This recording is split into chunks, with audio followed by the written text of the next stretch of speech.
Let me take a couple of minutes to tell you about the ham radio starter kit from buy2wayradios.com. The TH-UV88 from TYT starter kit was compiled by hams for hams. It has everything you need to get started as a new ham radio operator at minimal cost. It would work great for a ham radio club offering a technician license course or program where you're getting new hams licensed to get on the air. It comes in handy for hams who are on a budget, and it would make a great gift for the ham radio operator in your life. The TYT TH-UV88 holds 200 channels. It features both dual weight and dual standby. It receives FM broadcast radio and has a high illumination flashlight. It comes standard with a 1400 milliamp hour battery, a belt clip, a desk charger, and a removable antenna. It has many accessories available for upgrade, including bigger batteries, higher performing antennas, external mics, earpieces, and car adapters. It is also USB programmable. Check the link in the description below, and thank you to buy2wayradios.com for supporting this channel. And there it is. Good evening. Happy 4th of July Eve. Happy July 3rd. Happy Independence Day to those of you in the USA. Thank you for joining the channel today. Ham Radio 2.0 Happy Hour live stream. We're going to do an impromptu happy hour and hopefully have a really good show for you tonight. So thank you for joining us tonight. Hope everyone's having a good time. Something I just realized I forgot to put up. The 13 Colonies special event is going right now. It started 2 days ago on July 1st. It'll go through July 7th. And I was going to bring it up here on one of my screens here, and I forgot to. So there it is right there. Okay, so we'll move over here real quick. So the 13 Colonies special event is going on right now. The objective is to contact all of the 13 Colony stations, K2 Alpha, K2 Bravo, all the way through K2 Mike. It is. There's 13 of them. There's 3 bonus stations. And if you get that, you can use CW, you can use FT8, you can use single sideband, whatever you want to. And once you get that, you fill out a certificate like this one right here, and send it in. You get a neat clean sweep certificate. So it's really fun to do. So 13 Colony special event going on now. Those of you who haven't signed up yet, I'm giving away GMRS radios at the end of this month. I've got, I don't know, 4 or 5, something like that to give away. Somewhere in there. I'll put this in the chat real quick. Here's the link to sign up for that. We'll be doing that on the last Sunday of the month, like we've done every month in 2022. Really enjoyed these giveaways, guys. I really, really, really enjoyed these giveaways. They're fun to do. I spend my own money on them, some of the stuff is donated. Some of the stuff I purchase, but it's all very fun. Oh my gosh, Frank, really? Okay, so I get distracted here. All right, so one quick thing I'm going to talk about before we bring everybody on. I've got about 6 people plus myself, 7 total, in the Zoom chat right now. So we're going to have a fun happy hour time. So I am into reading. Guys, I love to read, but I'm very slow. I'm a very slow reader, and I'm easily distracted because I have the attention span that's about this long. But when I actually take and get disciplined and sit down and actually read, I love to read, and I've gotten into reading like business, entrepreneurial type business books. And I finished this book about a month ago, something like that. And I'm going to share this link for you in the chat right now. This is called 6 Months to Six Figures by Peter Voogd. Voogd, V-O-O-G-D is his name.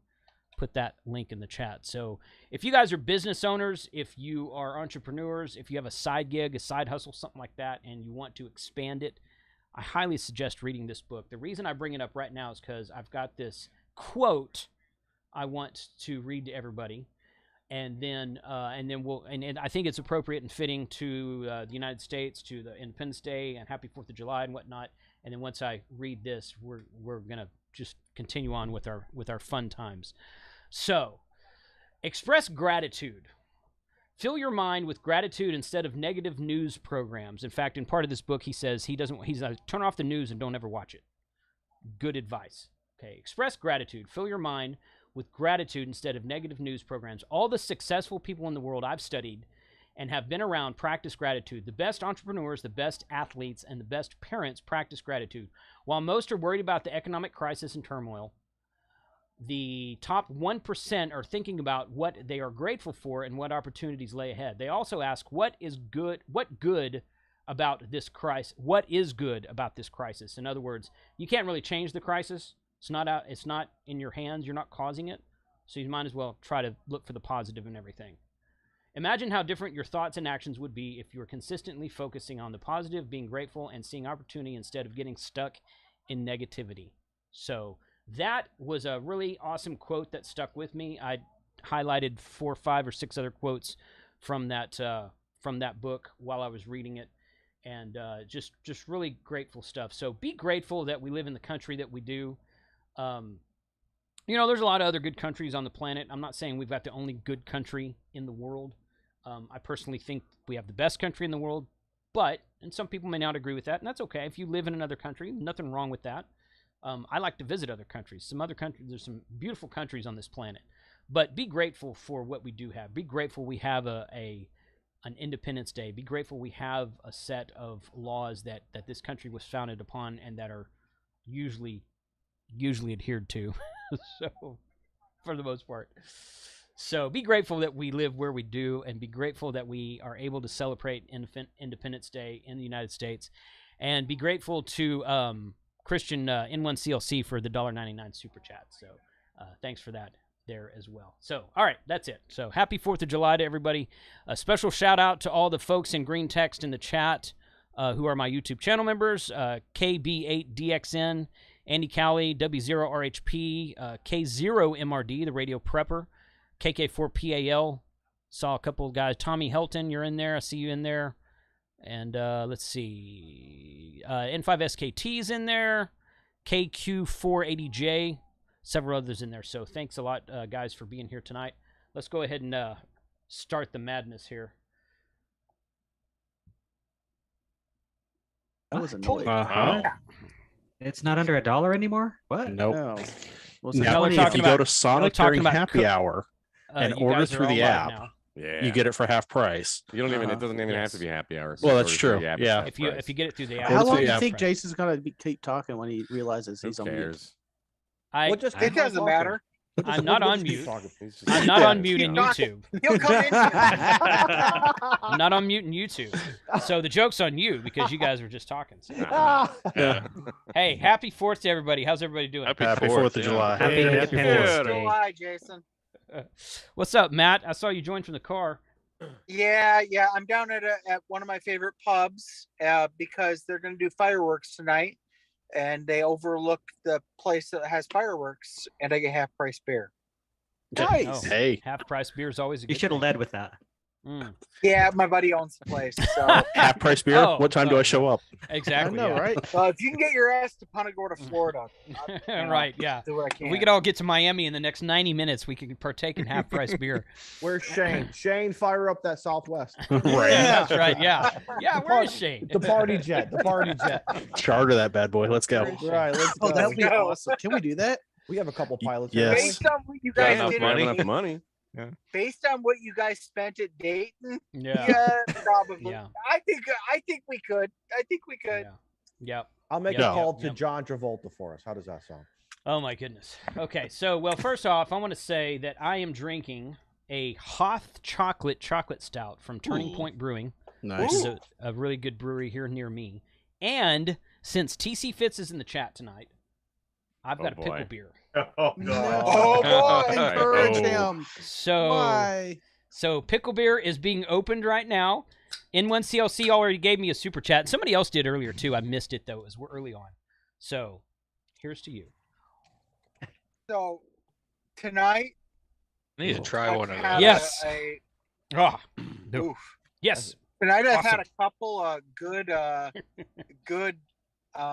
It's not good after chocolate. ESBs, English style English special bitters, and then I had a couple ciders. They accidentally poured one too many, so I got a free cider. There you Nice. go. Very cool. Very cool. Good deal. Yeah. All So right. Let's see. me make. Okay, I'm just gonna start at the top and go around the room, and in no particular order. Just actually, it looks like it's in the order of who got here first. So, Charlie, I saw your stream. How did that go? That was good. Actually, I'll start with Charlie. Charlie, because Charlie's stream for what was that, a 30-minute or a 60-minute stream? 60 minutes, yeah. 60-minute stream. Okay, I jumped in at like 30 minutes past. So yeah. We had Mike W09. I already forgot the last letter of his call, but he does a spark plug antenna and is very portable as far as radio goes. It was a great interview. Yeah. Good. I met him. I ordered one of those spark plug antennas. I've got one in my arsenal that I haven't done. I haven't gone out to do a POTA in like 2 months. But slacker. I know, it's just too darn hot. James, but take him out. but I have but I met that guy. Was walking around doing a live stream at the flea market area at Hamvention. He was out there. Yeah, he was selling his antennas at a table, and he's like, "Hey." I'm like, "Oh, hey, man, good to meet you face to face." So, yeah, really nice guy. Well, so I actually did too, and actually recorded an interview with him there at his table at Hamvention, and then in post somewhere I lost the videos, and so I just decided to invite him on the live stream instead. That's good enough. There you go. Yeah. Good enough. Well, hey, we've all done that. Frank's done it probably more than anybody, but we've all done that. Hey, Actually, I think I take the cake on that one. I formatted SD cards or my phone. Yeah. So. All right. TC Fitz and N5SKT. How about record the audio or record the video, but your mic is not plugged in all the way, so all you get is. I've done that too, Frank. So what you do is go out and order the DJI mic pack. It records on the microphone. Yes. Dude, I've got that. That's just too much. I've got so that. Do I. I started using it this week, and those have you noticed? I didn't notice this, but at the wireless mic that's clipped to your lapel mic with the dead cat on it. Mm-hmm. Yeah. I took it off and I laid it down on my fridge and it stuck. I'm like, dude, there's a magnet on it. A strong magnet. It's a very strong magnet. Yes, too. it is. It's a strong magnet. Yeah, I used mine for the first time for field day. It's great. I loved it. Of course, mine came in after field day. So yeah, I ordered mine a month and a half before Dayton, and it came in right before field day. So. Yeah. Oh well, that's fine. All right, cool. Thanks for being here, Charlie. Let's go up to the top. Randy, what's going on? I've seen people talk. Oh, Randy's back! Yay! So, hey, you guys gonna let me talk this time? Yeah. Yeah. Oh yeah. No. Never. I think I got in 6 words last time. Yeah. Well, you've got more than that so far. Yeah, I'm ahead of the game. Not much right. going on here. It's like Beirut outside in my neighborhood, so we're enjoying the illegal fireworks already since like 2 weeks ago. Since 2 weeks ago. Yeah. They take any opportunity. Randy, where you at? Are you in a place right where they're Southern California? Southern I'm right up the California, street from Josh. Oh, okay. Yeah, he's not too far from Josh. So, did you go out to field day, Randy? I know that you guys were talking about that. No, I got to talk to him. I think we're going to do a GMRS ham field day and make it up as we go along. I'd like to do that. He's going to have to teach me. Yeah. So we may do that. We're going to do something together. Josh and Randy. Cool. Josh and Randy's big adventure. There you that go. sounds like fun. Yeah. You know, I like that idea. I think you should take him out into the desert on a 2-track with his Forerunner or his Xterra or whatever he has. Get him lost and play radio. And make him be like, save okay, himself. we'll find our way out. Yeah. Yep. I'm used to getting lost. I do that all the time, so I'd be good at that. As long as there's That's a fuel good in the idea. tank, you're not lost. Yep. Right. Well, that's one way to look at it. The way I look at it on the bike, you know, hey. Okay. Well, good. Thanks for being here, Randy. Always welcome. Good to have you back. Mike, you're up next. Did you blow anything up this week? No, but me and my buddy did a POTA yesterday, and then we went back to his place and barbecued some.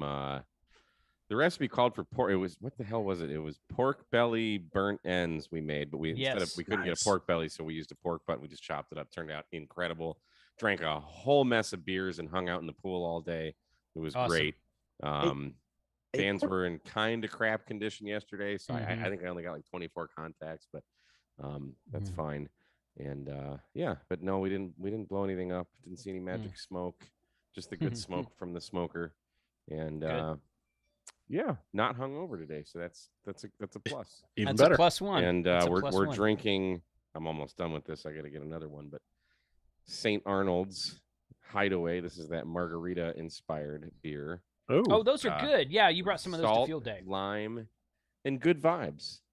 So okay. Good vibes. Here's to St. Arnold Brewing Company in Houston, Texas. There you go. Yeah, those were it's a very good hot weather beer. Yeah. Very good hot weather beer. Oh, it's cooled off. It's only 99.5 degrees now. Oh, Jesus.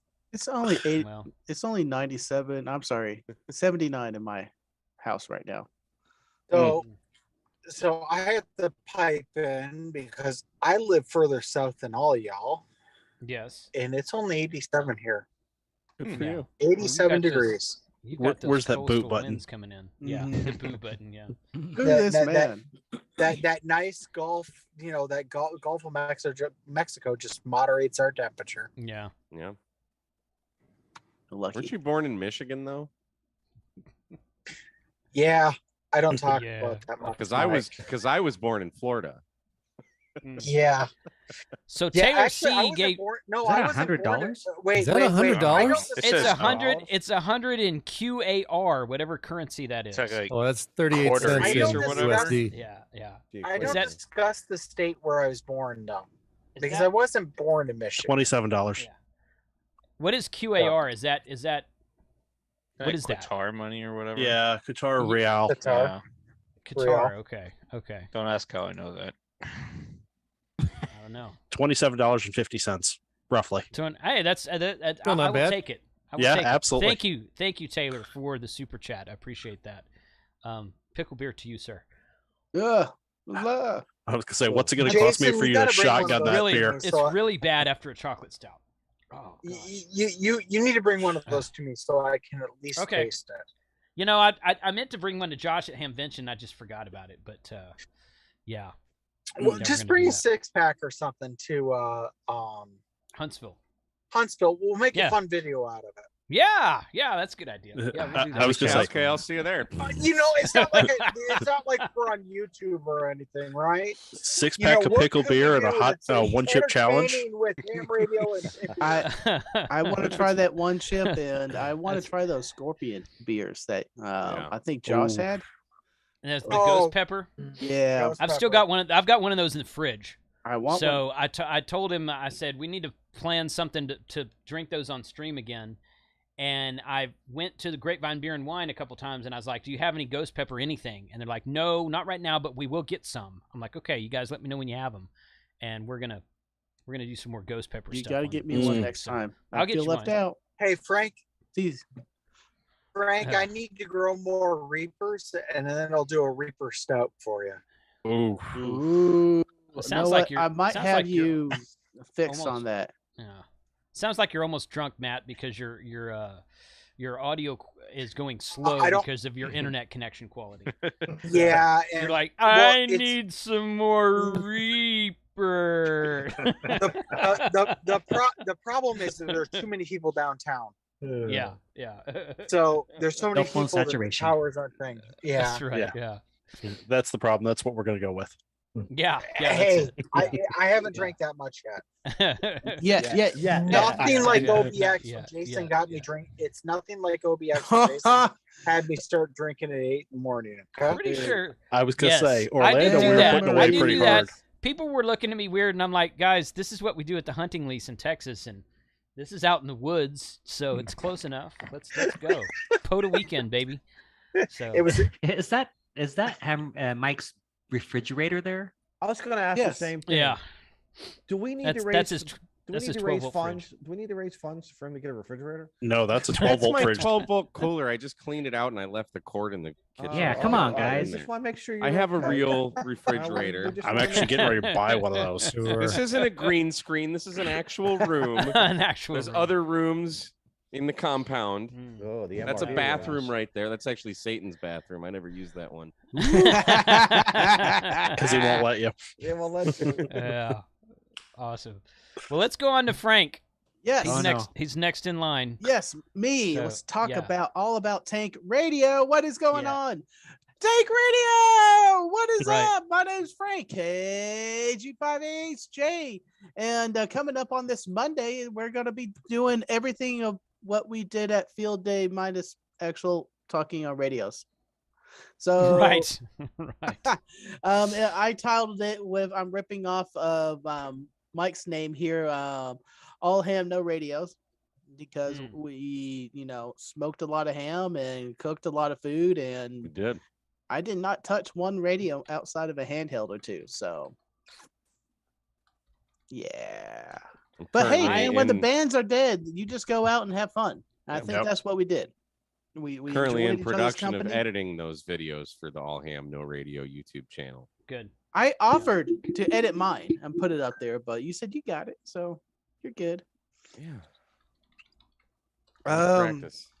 But no, man, I'll be doing some more videos on cooking. If Mike will let me, I'll be guest co-host and put up another video or two there. I am working on some new video. No, right Maybe. Now, and if I'm lucky, you might find me on the air tomorrow afternoon, late afternoon. POTA? Maybe. Are you gonna go to POTA, Frank? Where are you gonna go? If I am going to make it out there, I am a maybe right now. Cedar Hill State Park. See, I'm thinking about getting up early, not tomorrow, but I'm thinking about getting up early one day this week and trying to go out there before it gets too darn hot and do a POTA, because I'd like to go back to that park and do a POTA from there. And I've got 2 or 3 things I need to put on video, so we'll see. But yeah, keep me posted on. It's going to be hot in the afternoon if you're going to do it in the afternoon. Well, as it has to be the afternoon, I got a thing to do with my search and rescue group in the morning down in Arlington. Then I'm going to meet up with my folks, and we're going to have lunch. And then I was just going to leave from there because they're down in that area and hit up the park. And I'm just going to try out some new stuff. So I might be out there for an hour or so. Frank, if you just bring along enough piece of coax, you could idle your car and operate from your car and engage the heat. Oh, I got that. But what's fun is that you're in a park. You're supposed to be in the park on the park bench playing radio, not sitting in your truck. Do going, whatever you want. This is POTA. I sit in my RV and call CQ in the air conditioning with a nice cup of coffee or a beer and just let it roll. I am not sitting at a park bench. I'm going to sit in my nice, comfortable chair and drink and walk. The only problem with that is I don't have my vehicle properly bonded right now, so I get a bunch of engine noise. Yeah, I do too. So in a park, I'm using. If you're sitting there idling, if you're sitting there idling, I'm getting engine noise. So I'm sitting inside the camper. Jason, you've been in my camper. Well, my camper is. But if your air conditioner is running, is it causing RFI, or is it not? Only on 40 meters. Oh, okay, that's good. Good. I mean, that's gonna be a fun video to bond all the stuff in the truck and get all that kind of working the way it should be in the first place. But yeah, most definitely. Haven't I'm about probably a third of the way there. I'm not all the way there though, and I'm not working on it when it's 102 degrees outside. So. But, no. Anyway, yeah, but I should have HF back in the truck before we make our trip week after next. Speaking of that, for those of you coming with me, so good news. Charlie. Yes, good news. Yes, monsoon has arrived early. The monsoon is a weather event that happens every year here in Arizona. It happens other places too, where we get moisture that just kind of forms in the upper atmosphere and drops rain at it just randomly anywhere. The forests are really wet and have opened. So Charlie, what you're saying is it's not shake and bake this year. It's just nice and wet. It's nice and wet. So the forests and the parks and everything has opened back up. I was really worried. There's just the one Sunset Crater still closed because of the fire, but all the other stuff is open, and we're gonna have a good time. My worrisome fretting is abated.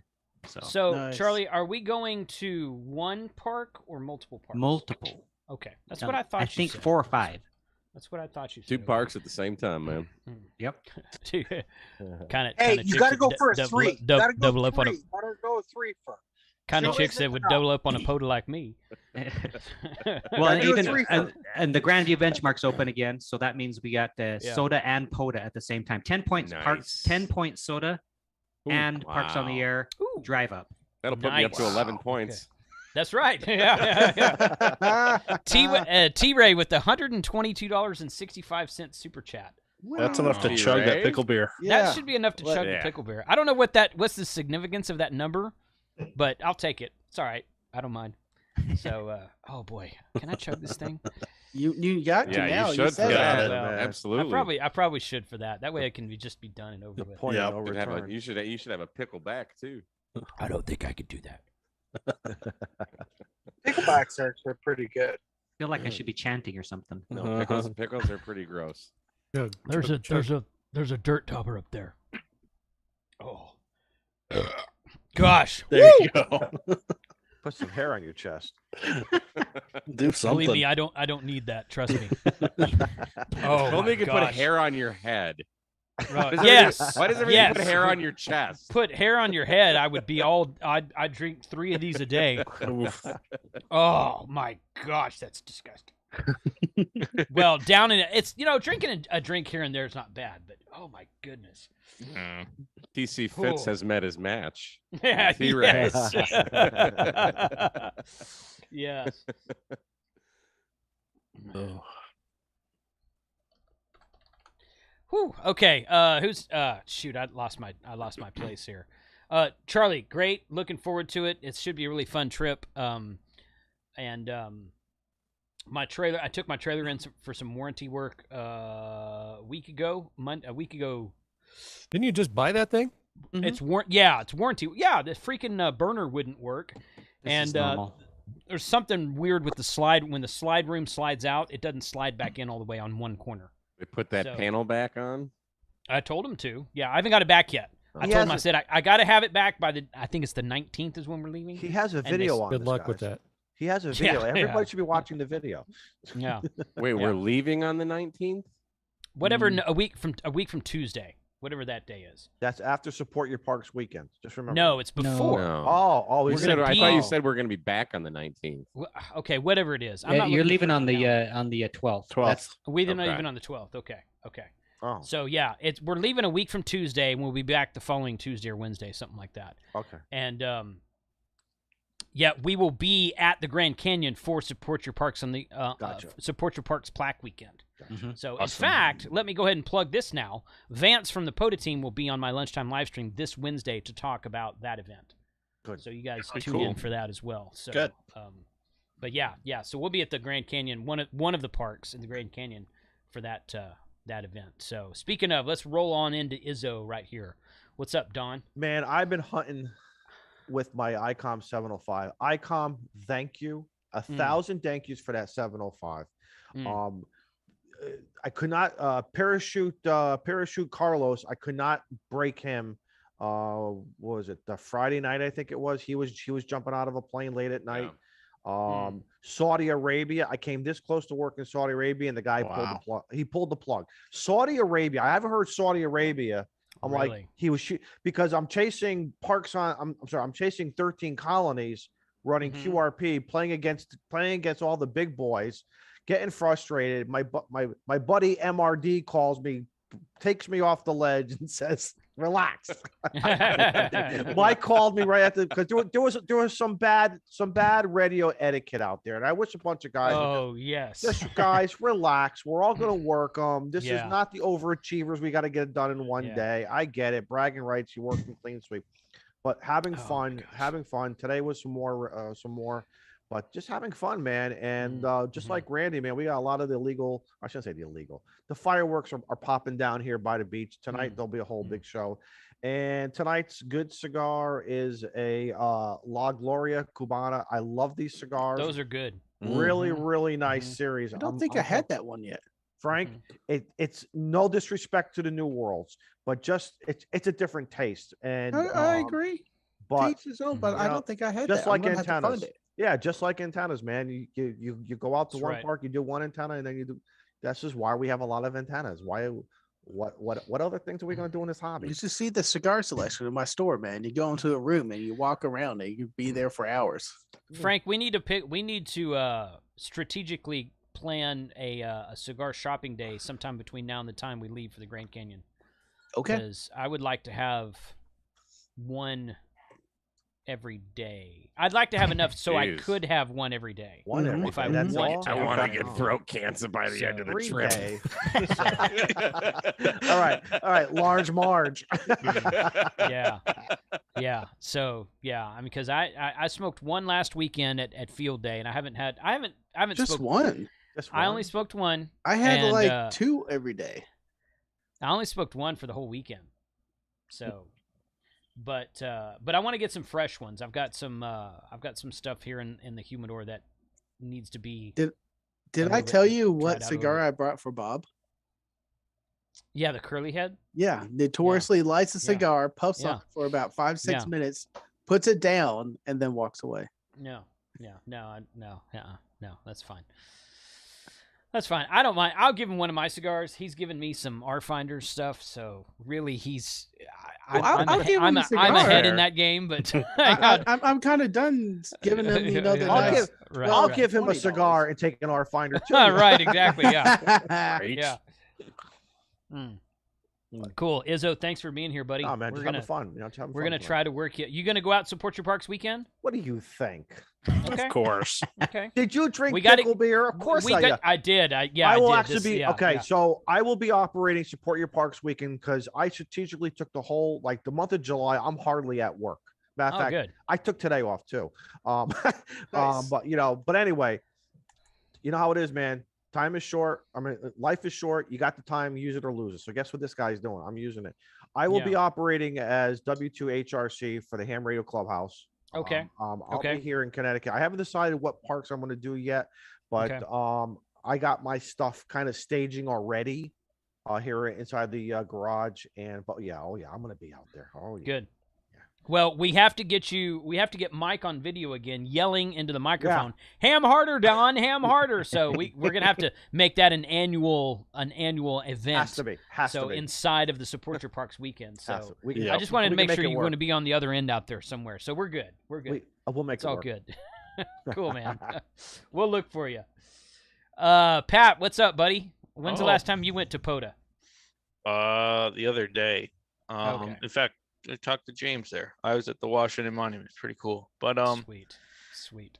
Yeah. I just got done at the stream at 8 o'clock. Yep. Yeah. Mike. Yeah, I'm sorry I couldn't join you. I had some. The wife was cooking dinner and. It's all good. Some stuff and I had to get ready for this thing. So yeah. It's all good. Yeah. Yeah, we had Mike back on there finally from the Azores and. Good. He was really cool.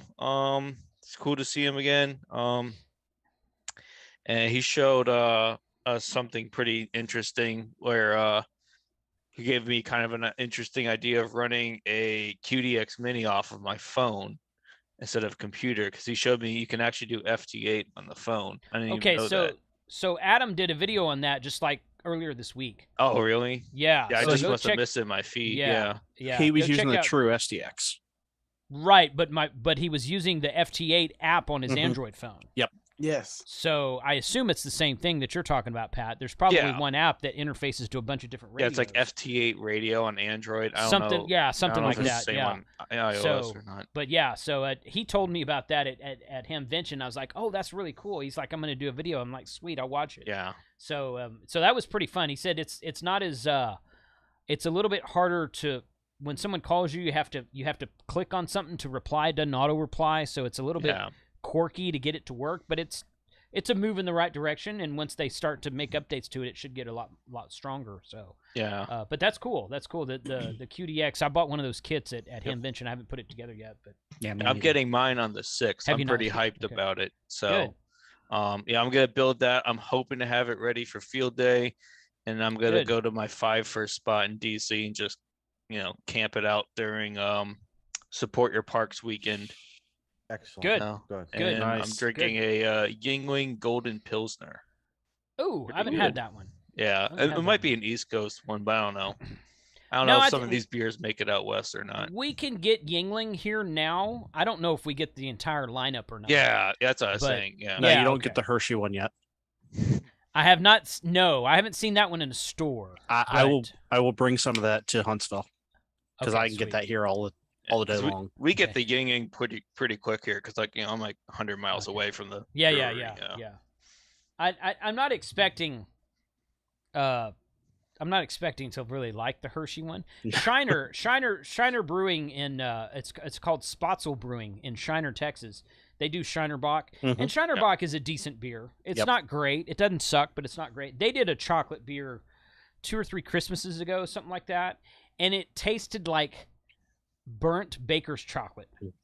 It was like, that's not. I can kind of. It's like bitter baker's chocolate. I say bitter, bitter, yeah. Mix it with Screwball. It's okay. It wasn't. Yeah. Well, yeah, something like that. Yeah. Or peanut butter whiskey. Don't say anything. Don't tell Joe Brett I said that. But yeah, I mean, he's that'd in be the pretty chat. good. But, he's in the chat. Yeah, I know he is. So, but yeah, that was not good. So I'm not really expecting a lot from a chocolate beer by Yuengling. Yuengling's a good daily drinker. It's a decent beer. It's not great. There's certainly a lot better beers, but it's not Miller Lite either. So it kind of holds. Don't tell Abe. Yeah, it can hold its own, I suppose. Yeah. So, cool. Well, all right, Pat. Thanks for being here, man. Appreciate you joining tonight. No problem. So, James, you're next. What's up, man? Not a whole lot. It's been kind of a whirlwind weekend for me. I recently decided that I needed a little more time in my life for YouTube and POTA. So just a little. Just a little. So I went down to 4 days a week instead of 5 days at work, and taking an extra day to try to grow the channel a little bit more. And so then Saturday I went out and was doing a rove out in Ohio, and I had an 8-park rove scheduled, and I got about 6 in, and I get a message like, "It's flooding everywhere at your house. You might want to come home." Oops. So that sucks. So I come home, and it didn't get in the house, luckily, but I wanted to get back because I had some stuff had been delivered on the porch, and I wanted to make sure and get that in the house. But the driveway and the yard got pretty hit, and I decided I was going to move some really big logs, and kind of tweaked my back, and that sucks. No good. Only got to do 3 POTAs today because of it. Oh, is that all? Hey, Jason, I think James is number 1. James, are you the number 1 with QSOs right now for this year for 2022? Congratulations, man. Yeah. Yes. Bravo. And speaking of Dom hamming harder, Don did break my pile up on QRP. So Shane, I know Shane's been trying really hard. Dom got me on QRP. So we need to get you a new antenna so you can use other bands other than 40. I was on 20 today, bud. You did not alert my ham alert. I don't know why, but I was there. Huh. The one time. The one time. The one time. Yeah, I never hear you. I got a West almost Virginia don't station, count. The other day when I was out. I get West Virginia all the time. I can never hear you. Oh yeah, West Virginia. I get them all the time. Yeah. Sure. I mean, when I take the time to actually go to. You know what's been aggravating for me? I've been working into Wisconsin, Montana, Idaho. I can't get into California. I don't know what it is. Late at night, like 10 o'clock my time, 11 o'clock. All of a sudden, I hear the VKs coming in on 20. It's something like California. Like there's this RF block. It's called the mountains, Don. What the Rocky Mountains? I mean, come on. It's do I need a beam? Do I need to buy another antenna? Well, RF causes cancer in California, so we ban it here. That's true. Is that what it is? It's like a generator. It's like a gas powered generator. I use non-cancer causing RF. This coming from the guy with a step IR on his roof. Right. Yeah. You got to point the beam east, Don, and do it long path. Right. Right. I gotta move the dipole. Yeah. That's one thing about being in the middle of the country, man. I hear California and Florida both all the time. Frustrating. Hawaii too. I can't hear Hawaii. I can't hear Hawaii's harder. Well, I hear Hawaii more often than I hear Alaska. But both of those are kind of somewhat rare. I can get Cuba all day long. Cuba. I get Alaska fairly regularly on POTA. Do you really? Oh, okay. I got it today. I got Australia on 15 meters yesterday. Yeah. Well, no, 2 days ago, sitting on my front porch. Nice. Yeah. With the 10 tennas and fed halfway. Nice. The guys in the Dominican Republic at Hotel India 8 POTA, those guys. Yes. Loud and clear on 17, oh, yeah. 20. Got them yesterday. 17. They're loud on 17. Real loud. I was like, yes, this is fun. This is fun, man. Yep. You know what I mean? Yep.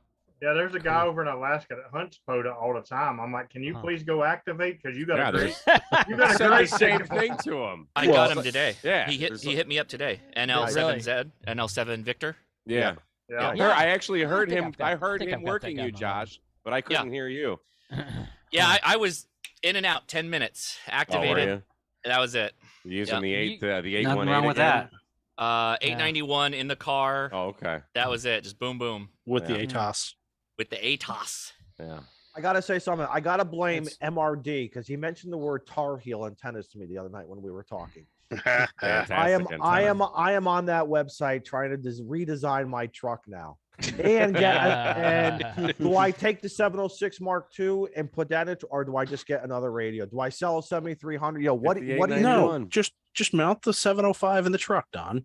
No. It would fit with all the other radios you got mounted in there. I've got a picture if I need to show it. You need like a quick disconnect though if you're gonna do something like that. You don't want to leave that 705 just like here come steal my awesome radio. Dude, the way I have my 891 in my car, I can literally take it out in about a minute and a half. It's nothing.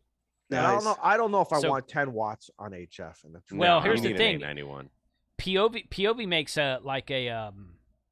what I think they call it a mobile mount, but it's made nano rail.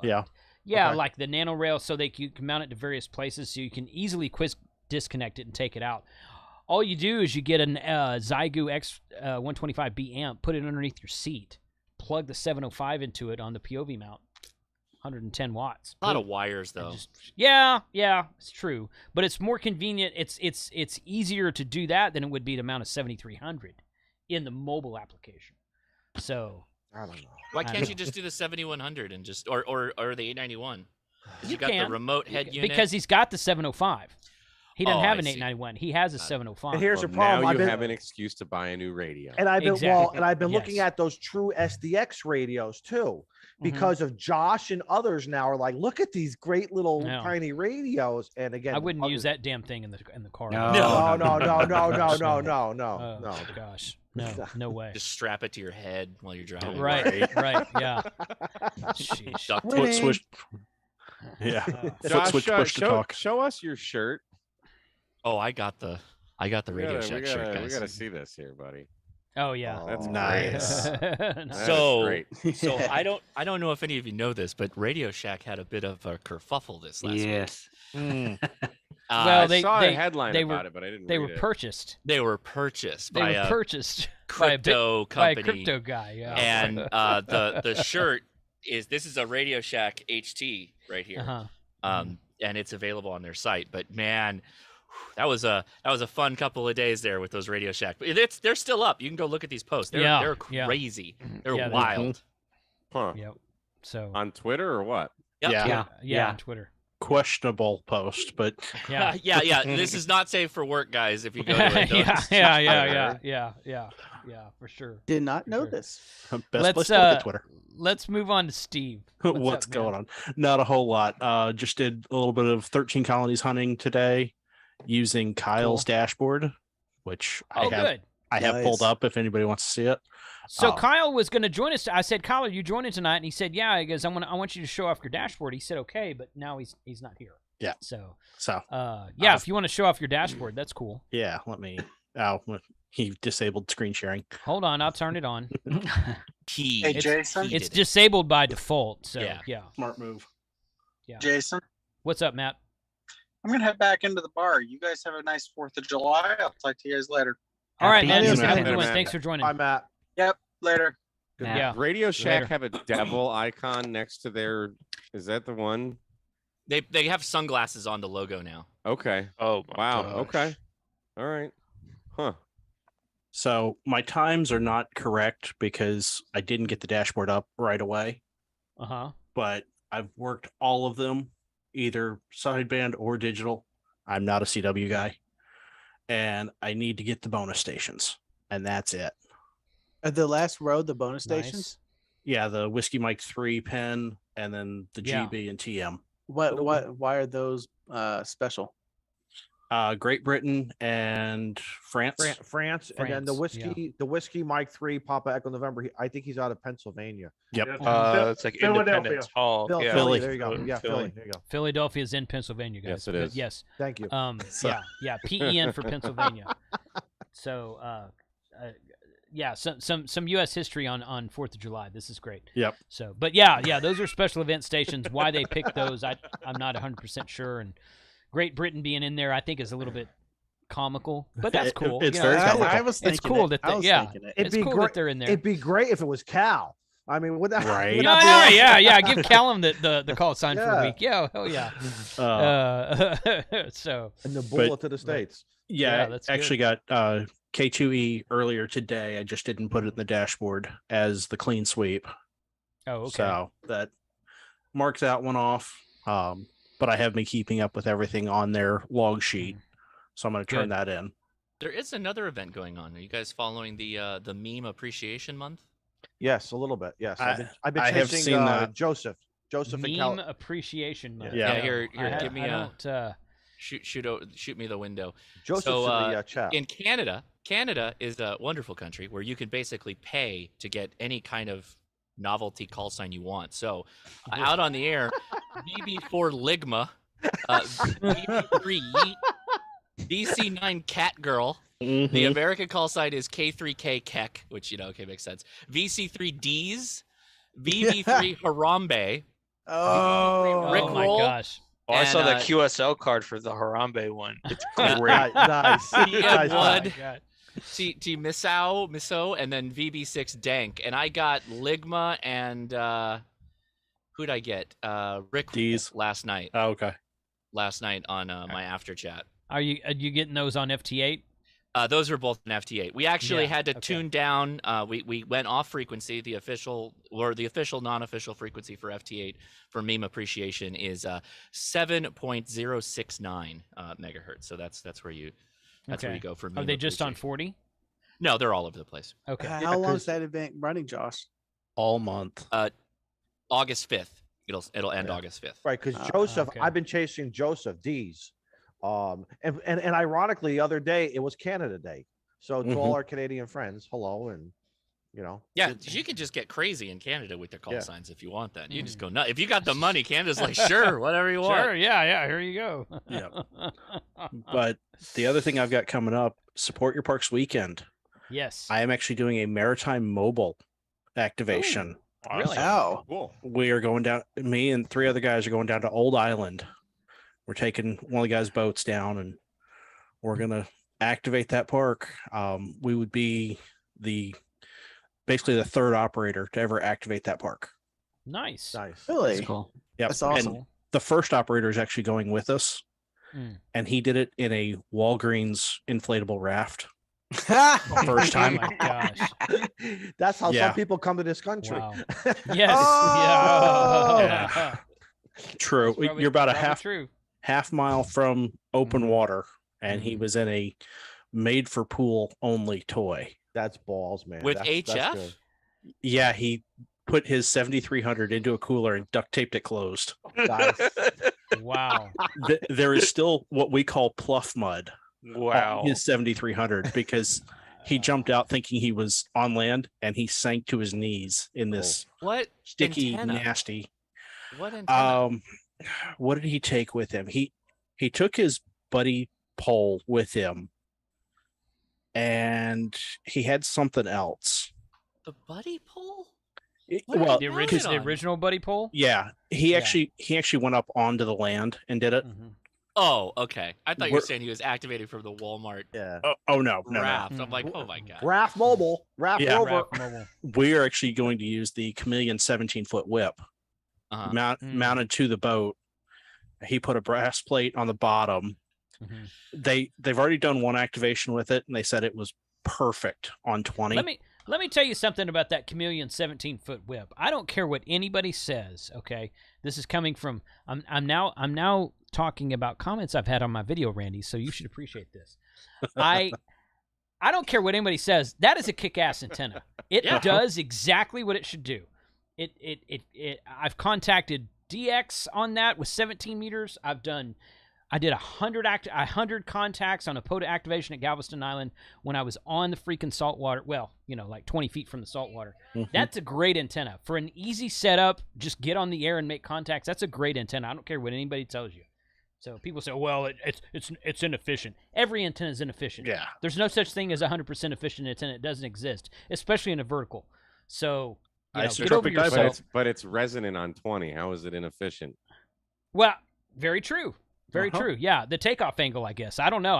It's like, well, it's not as good. I didn't say it was as good as the DX Commander. Cry about something. But, yeah, exactly. It's the same thing. Pin him to the top. Pin him to the top of the list. Metal. Yeah, right.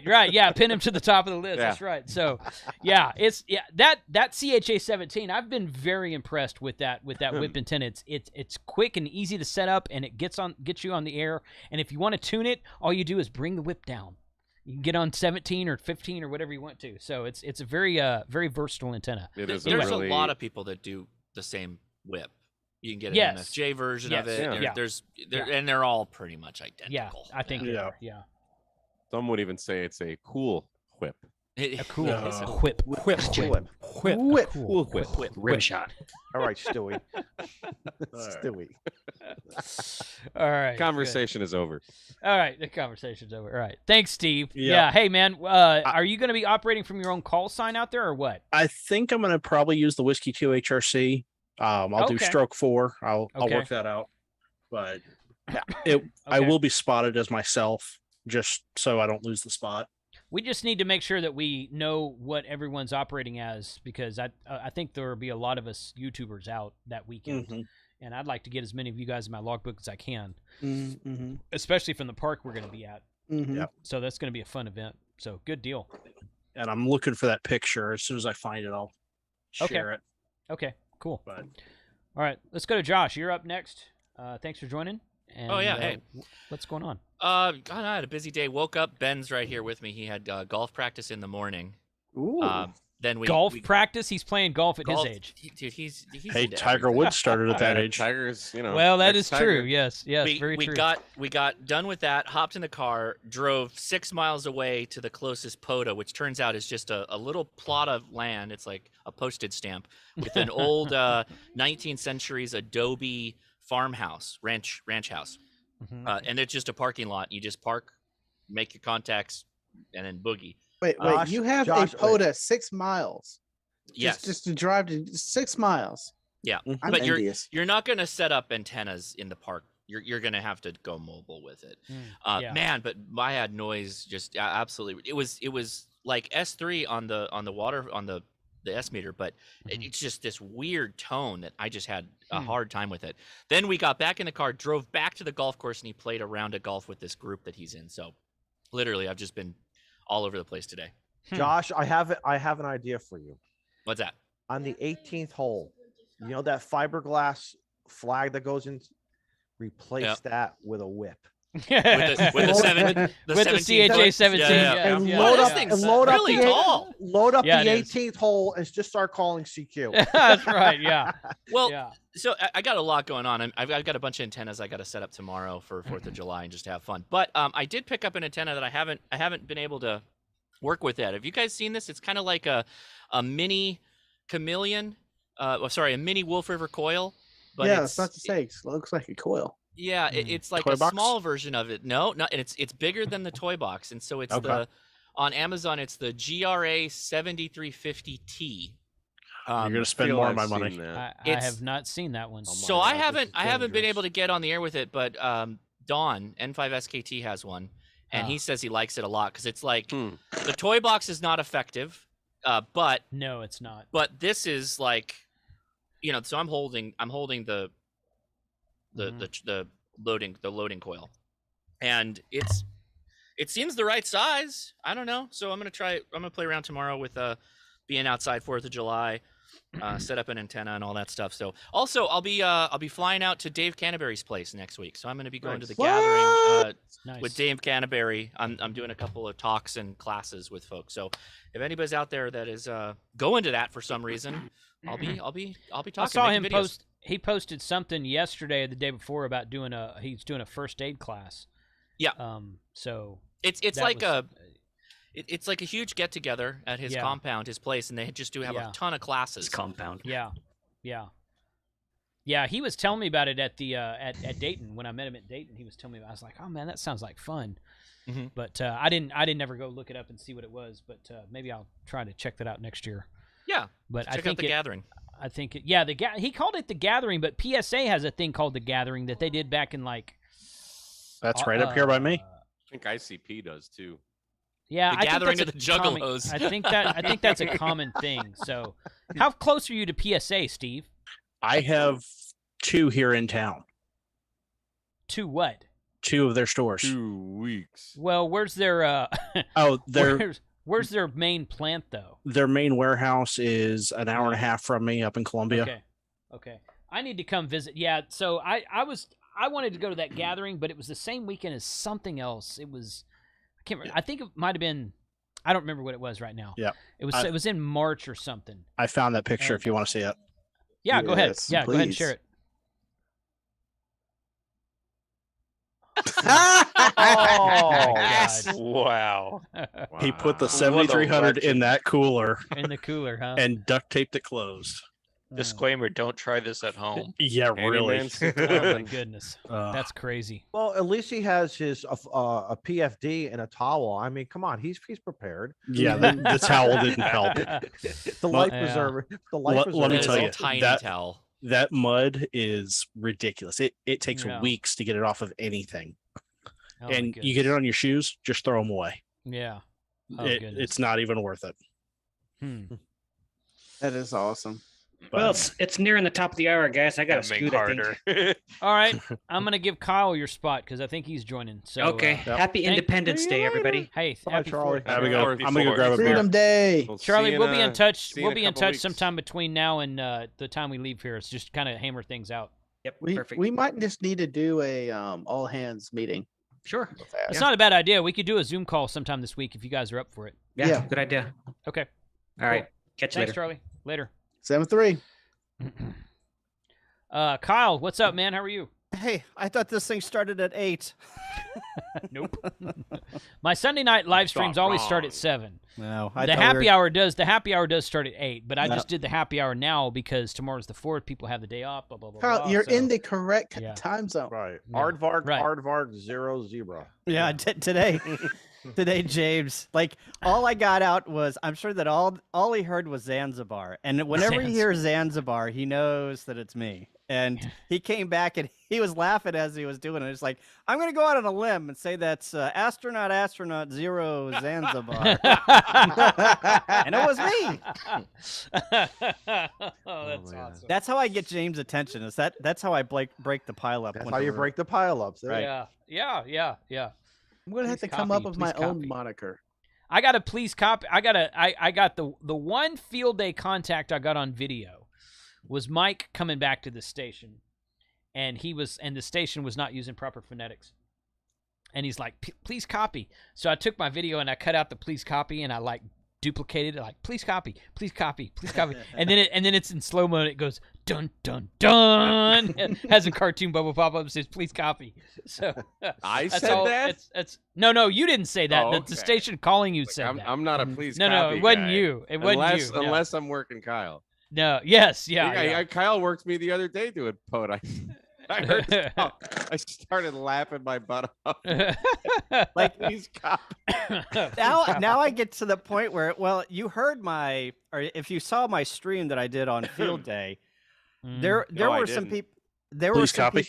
There were some people that I know that are contesters that I recognized their call, and they said please copy. And I don't know if they were doing that just to jack with me. No. Or that was just like the routine that they were getting into, but that's the thing, man. But if you say it with like some laughter in the background, I know that you're poking fun. Yeah.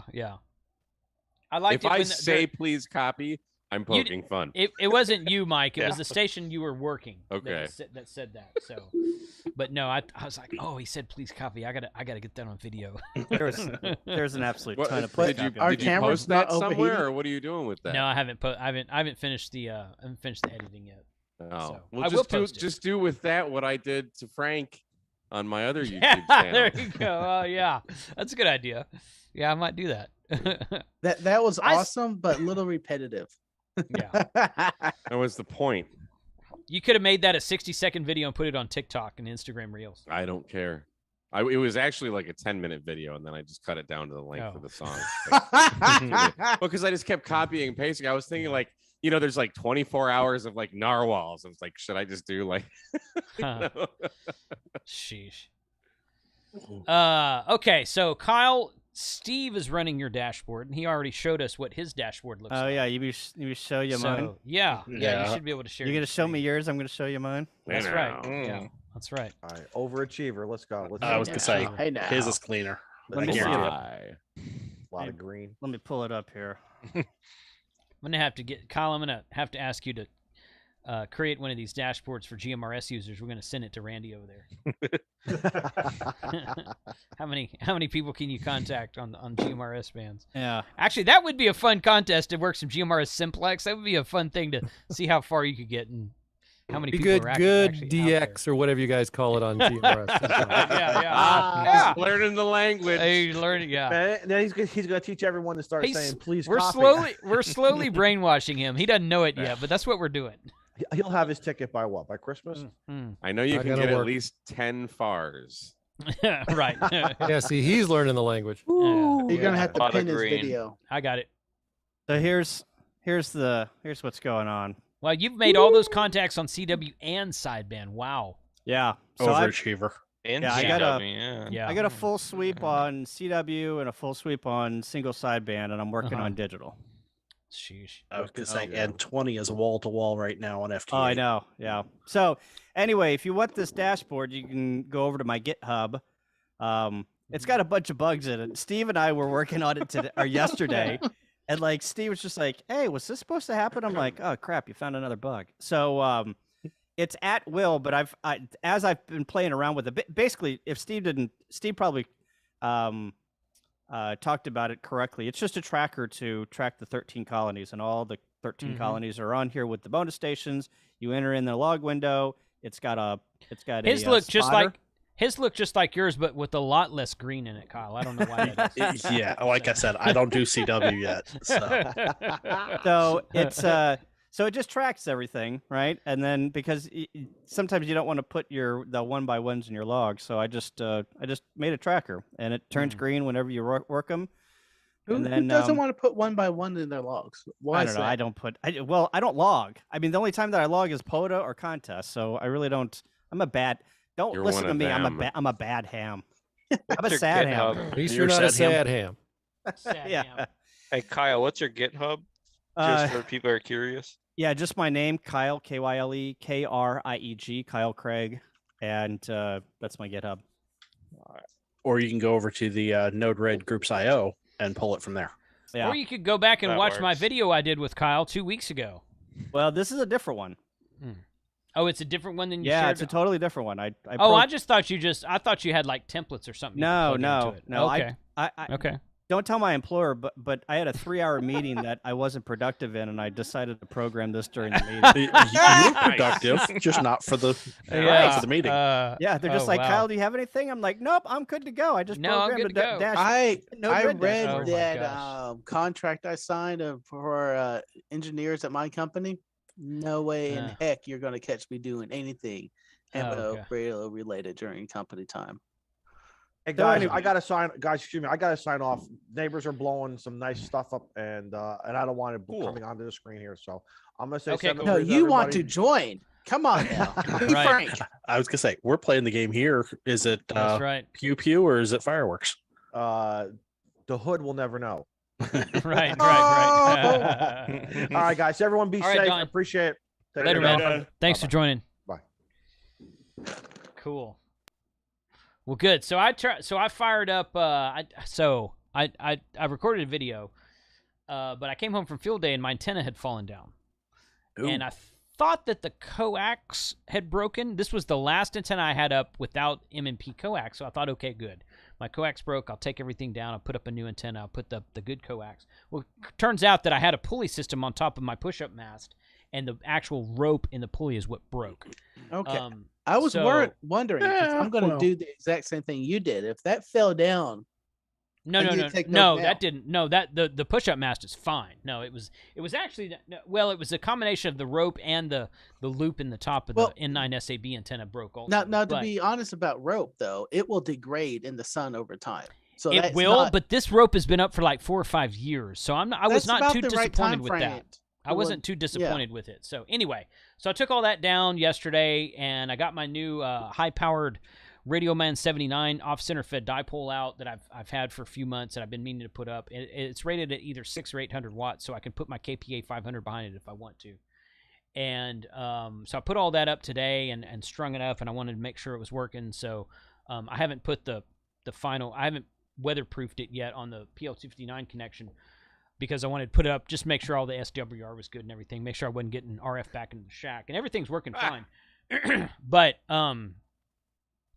the I just fired up FT8, and I'm like, oh, there's K2 Mike, click, made a contact. There's K2, what is it? K2 Delta, click, made a contact. I'm like, okay, we're on the road. We're going to 13 colonies now. So I've only made those 2 contacts so far. So it's been it's kind of sucked that my antenna was down when the contest or the special event started, but that's okay. We'll get it up and going. But it's just the string that you're holding it up, the paracord.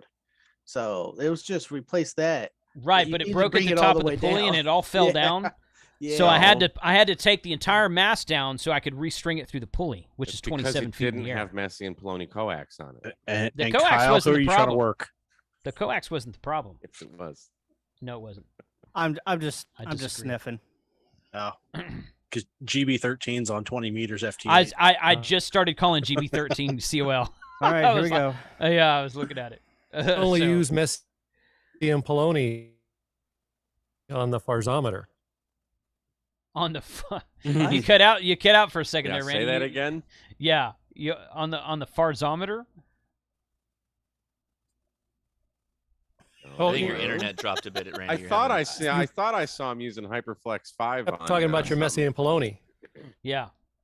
I got a whole sack of it. I've got is this 5? I don't know what this is. I thought it was because of the I got some connectors. big stuff. Your internet's crapping out on you, Randy. That I use on my repeater. He must have sudden link. Well, must have suddenly. Yeah. Nice connectors. Suddenly there, suddenly not. Yeah. Yeah, the connectors the connectors from Messi and Plomi are fantastic for sure. I'm gonna have to spend some money at Huntsville, aren't I? Yes. Yeah. I highly suggest it. Yep. I'm in talks right now to trying to buy some. The only problem is funds wise. Things are breaking around the house, and it's really kicking back because I was saying before this year started, first quarter, the ham shack is going to be well on its way. I'm going to have equipment or anything, and then the dishwasher broke. Yeah. Who needs a dishwasher? And then now my dryer's going out after I paid off the dishwasher. God, joke I want to make to that. Did not have soap and water. And Pat, now my AC unit for the upper stairs, which I'm in right now, is starting to have trouble cooling down the place. Make sure your drain line's clear on the AC unit. So many things. That really was the don't issue need, I had. You don't need AC either. I mean, come on. Yeah. In Texas, no, you don't maybe need that's AC. true. Only that's true outside still. Maybe right that's now. true in St. Louis. That ain't true here, buddy. Right. I can tell you right now. So I made some disparaging remark about the Sunday after field day. Joshua, I don't think you were there. And the Sunday after field day, I was doing a live stream. We're talking with all our field day buddies on there, and I said, somebody said, oh, we should bring Adam out because he was in the chat. We should bring Adam out for CW. And I'm like, yeah, I don't know if Adam would survive the Texas heat. Charlie would.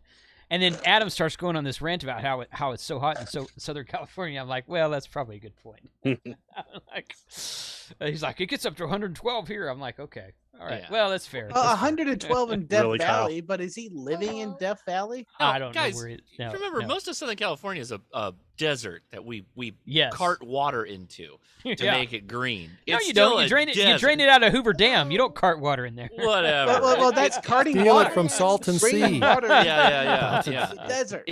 So particularly where Adam's at too, and you start getting a little bit more eastern, and it's just arid and dry. Yeah. It's hot. Yeah. You're about ready to run out of that water. Yeah. That's Salton Sea water, man. That's good stuff. We don't want to run out of that. Kyle had to go and steal my contact. Oh, yeah. W5LST. Yep. You guys on 20? Yeah. Yeah. Okay. Get yourself a beam, point it at it. I got a beam. I got to build it. You know, I got a beam right there. For 2 meters. I'm on GMRS 16. There's lots of guys talking. Where are you guys seeing Great Britain? I'm not seeing Great Britain on 20 meters. GB13 COL. I see him on 20. I don't see him. I just called him for like 6 or 7 times and he didn't come back to me. Yeah, he didn't come back to me either. FT8 20 meters? Yes. Yep. Yeah, yes. I'm not seeing him. Yeah. But so I'll share one more picture here real quick. All right, go ahead. The support is up. Yes. The freestanding tower support. Oh, nice. Okay. So tower will be up soon. Good. Yes. Good. What's going to be on top of your tower? 4-element step IR. Ooh. That I got for a song and dance. Oh, that's right. Yeah. Yeah. Josh knows. And then down at Orlando, I bought the 3040 loop for it. So, ow. 4-element, huh? 4-element. Yeah. Is it a single? It's a single 4030 loop, right? Mm-hmm. Okay. Yeah, no, I didn't step it up to the Dream Beam 18 or anything. Yeah. Oh, there it is. So, all right, you guys gonna have to school me. So, how do I put in? I've been manually putting in whenever I'm gonna call somebody. That first message in the radio button.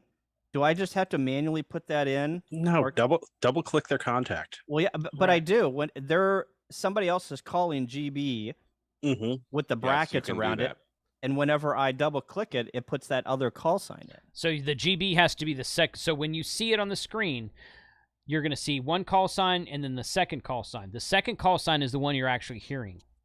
So you got to look for GB13 COL on the second column. Oh, so not the first column. So the first, if you see it on the first column, it's the other call sign calling them. Gotcha. So you have to wait. Yeah. So just find a sec. I just made a contact with K2 Charlie. So you've got to look at the right column.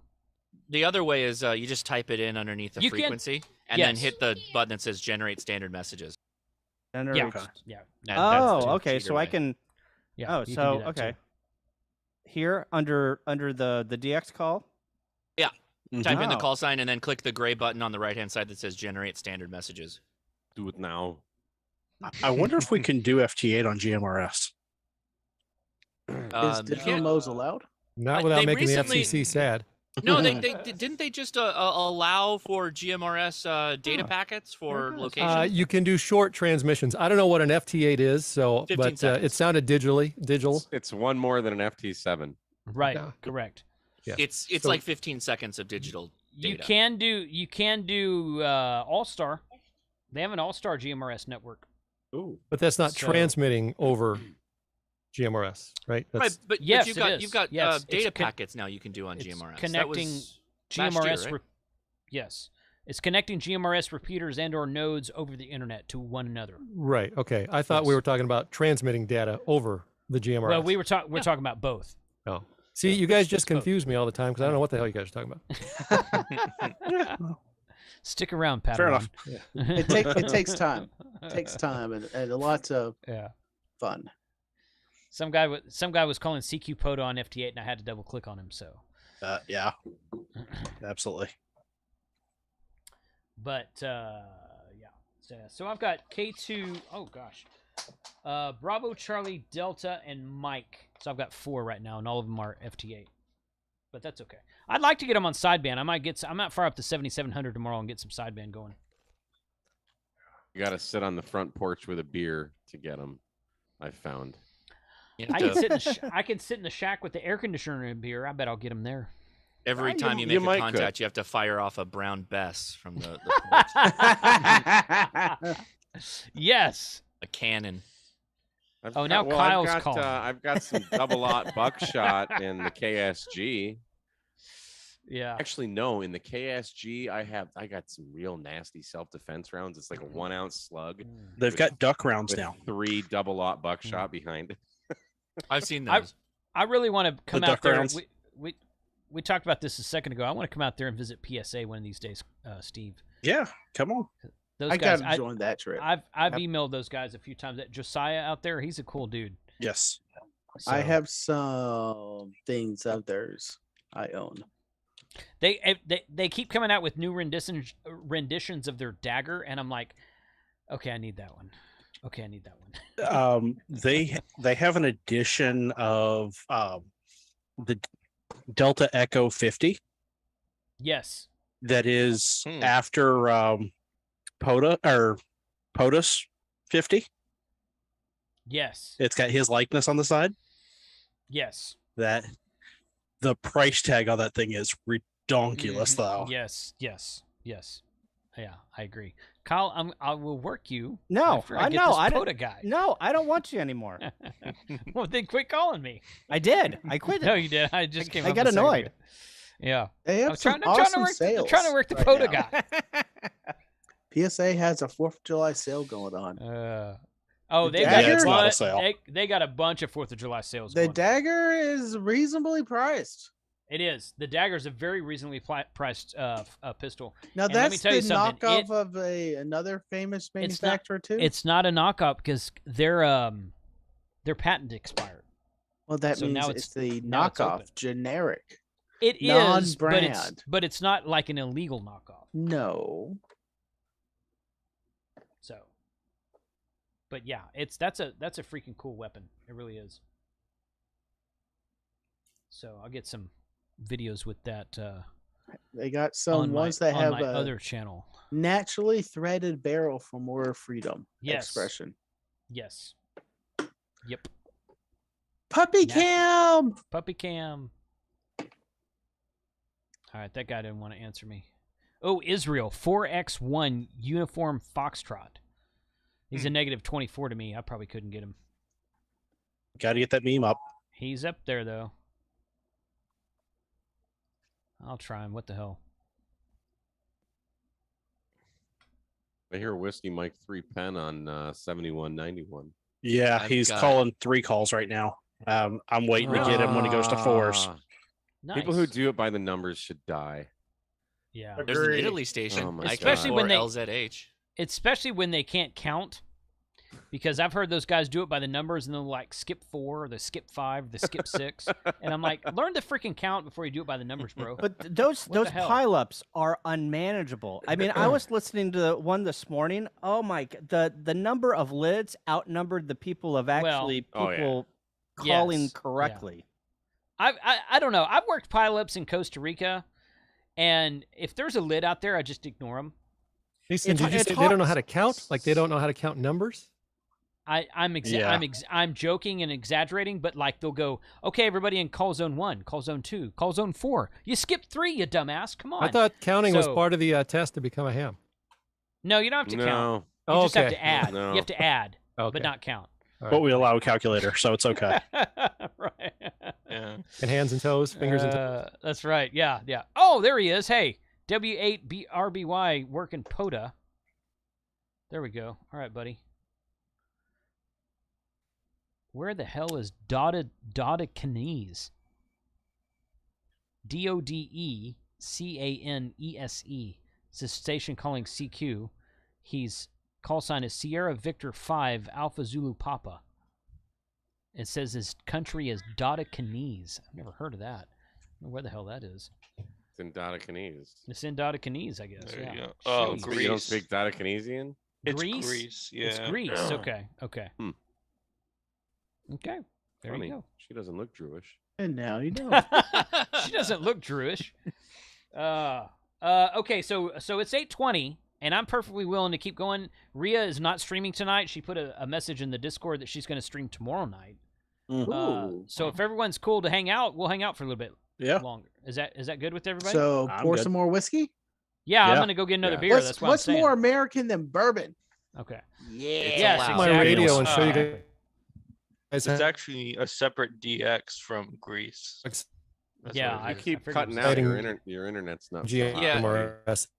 Yeah, Randy, you're going robot mode on us. Like every couple of like. I'm gonna go get my radio so I can show you guys how exciting GMRS is. If do that. Yes, please. If I restart, I was Jason? If I restart, can you earlier? You're good. Come back. If you restart, he'll see it. You can hop back you'll let me back in? Yes. Yes. Right. We only get one time in here. May or may not.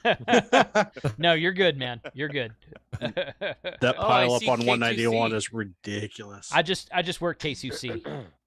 I don't see most of them, so that's good news that I can see. I don't see most of them either. I can't at the moment. I can't see anybody.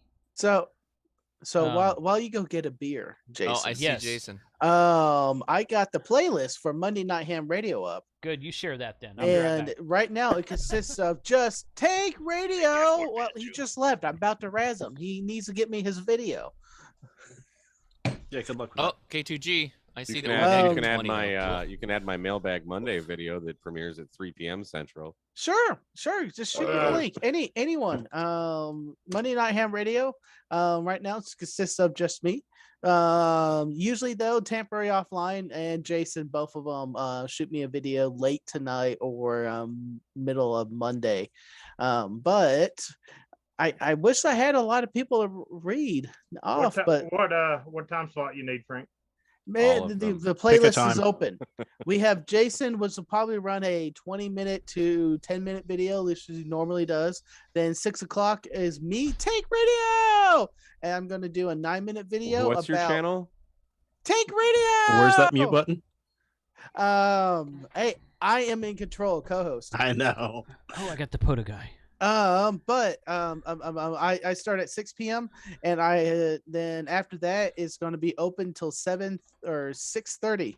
Temporary Offline. So if any of y'all have a video you want to go ahead and post in there, just at me in Discord and fill out the things backstage, and you will get your video in there. Yes, and if anyone's joining us late in the chat and would like to come on to the happy hour, hit me up in Discord. You are welcome to join. It's the same link as always. If you've been here before, you have the link, and all good there. That pileup is huge. Yeah. Oh. Which one? On 179 for WM3 pin. So tell me about this, about WSJT. 7179? FT8 191. FT8 is two time frame. Well, a single time frame, but you have the transmit side and you have the receive side.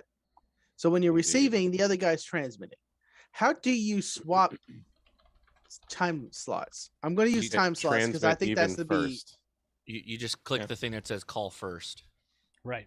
On the screen here. Hold. I'm going to make your video big on me. Where's that, Josh? In big in my big and call first. That's call it. Call first right here. Okay. Or transmit even first. Just one of those will do it. Just check it out. Try them both until you get it. So WM3 pin is also on FT8 on 20. Is on FT8 on 20? On 20. I see somebody talking to him, but I don't see his call coming through. Yeah, he's going right over me. I don't see him on 20. Go work. See him on FT8. I was gonna say go work K2L on 20. Because that's the K2L yet. Okay, K2L is the Y Cars boys that we hung out with down in Orlando. Yeah. I know who you're talking about. Yeah, I've got K2 Bravo Charlie Delta and Mike, and I just got a guy doing POTA. I had to call him, of course. So KC9 NRB is calling me. So who is K0VYD COVID? Just called me. I don't know, dude. I'm not even making a contact with him. That is awesome. COVID. So, other Randy, Mike, are you on FT8? What were you just showing off? What's it? Hey, look at that top video right there. What is that? Eris on Tank Radio? Oh God. Tank, I've already had enough of you. K0VYD. I put it back on gallery mode. It was too much with Frank. Sorry. What was your password? I'm just kidding. Right there. Did you see it? Yeah, it was so fast. It's all stars. Password's all stars. Better Safe Radio's in the chat. Yes. Yeah. Didn't see him. Where's he at? Yeah, Mark's in the Oh, chat. Mark. Hey, Mark. Yeah. So Better Safe Radio, we got Randy on with us tonight. Everybody who's in the chat who wants a deal on Better Safe Radio, use my discount code. Use my discount code. No, use my discount code. No. So Randy, you said you were going to get some radios, GMRS radios. What'd you pick up here? This is not a GMRS radio. This is a XTS 5000. Is it focusing there? Oh wow, yeah. Front panel programmable. Yes, it's a very nice radio. I would never transmit on GMRS with this radio, ever. Of course not. But I do like to receive on it. Actually, maybe somebody knows the rules. I'm sure somebody in the comments do. You can't sell something like this as a GMRS radio, a non-Part 95 device as a GMRS radio. So it's you can't sell it. But does that mean you're also not able to actually use it? Do the rules say that specifically? Go. It'll be the same thing with a Bofang, wouldn't it? Well, that's what I'm asking. I know you can't sell them. Right? For some reason, you're not supposed to sell them. Not supposed to. But do the rules specifically exclude using them? Oh, I understand your question. If you can only use it on the type acceptance that it's certified for. Yeah, and I've heard, I'm not sure I agree with this or not. I've heard people say that since it's Part 90, it covers 95 and 97. Well, I have heard... Now, the 97 is certainly true, but I don't know. Let me put it this way. The splatter and the spectrum and the frequency deviation and all that stuff for a spectrum analyzer is going to be better on a Motorola than any GMRS radio you ever buy. Right, way better on that. I don't know that it's really a big deal, but technically speaking, I think it's not technically legal. I agree with you. You only can really use it on the spectrums it is certified on, unfortunately. Right. But on the other hand, don't we have a catch-all? We can operate and work radios within our frequency bands. Part 97, yes. We got to be really careful because we're crossing services here. So amateur radio operators, we can use pretty much anything we can bring to bear on amateur radio frequencies because we are licensed. We're licensed and we can verify that they're of good working order. Hold on. Please. For GMRS though, the radios are certified for the GMRS. Right. That's it. And if it's not FCC certified for GMRS, it's not legal to transmit there. Yeah. So it's ham radio is an experimental mode, and we have the experimental aspect to build, modify, and basically do whatever we want to with their own transmitters. We're like the only service in the world that has that. But as long as we're transmitting within the amateur radio band. Correct. We still have we still have to be within our frequency allocation. Stay in your lane. Right. Don't be that guy that comes over to GMRS and starts. So Randy, get your ham radio license. Then you can start experimenting, and then because you're a ham and you can experiment, you're experimenting with that radio on the GMRS frequencies. There you go. Oh, is that how it works? Yeah, it is. I have seen the FCC. But the GMRS is not amateur radio bands, though. No, it's for grown-ups. I have seen where FCC. Wow. The FCC has said that they don't care if you're using an LMR or a Part 90 radio publicly. I've seen that. And even if they do care, they don't care. I wouldn't worry about it. I maintain the fact that as long as you're not a jackass on the air, even if you are, they don't care. Unless you use it 8 times to try and talk to unless you use it 8 times to try and talk to a helicopter that's trying to drop water on a good idea. That's not a good idea. They care about that, but not what radio you use to do it. What happened there, Josh? It's just too specific. I was just I used when I first got my GMRS license. I used a Motorola radio all the time. I used an XPR 4550. which was my DMR mobile radio, but I programmed all the GMRS stuff into it because I was told at the time, oh, it's Motorola, it's Part 90, so it covers everything. That's technically not true, okay? And I like to stay within the law as much as I can, but if you look at the specs on a Motorola radio as compared to some of the Part 95 Echo certified radios today, the specs on the Motorola are so much better that I'm like, why are you bitching? I mean, it's like no, you can't use this better sounding, less splatter radio than this Part 95 Echo radio. Oh, okay, so I have to use the radio that's less frequency efficient than the one that's technically not for GMRS. Okay, that's fine. So it doesn't make sense to me, but you know what? Nobody asked me, so it's okay. It's not a big deal. That's probably why we're not on the FCC board.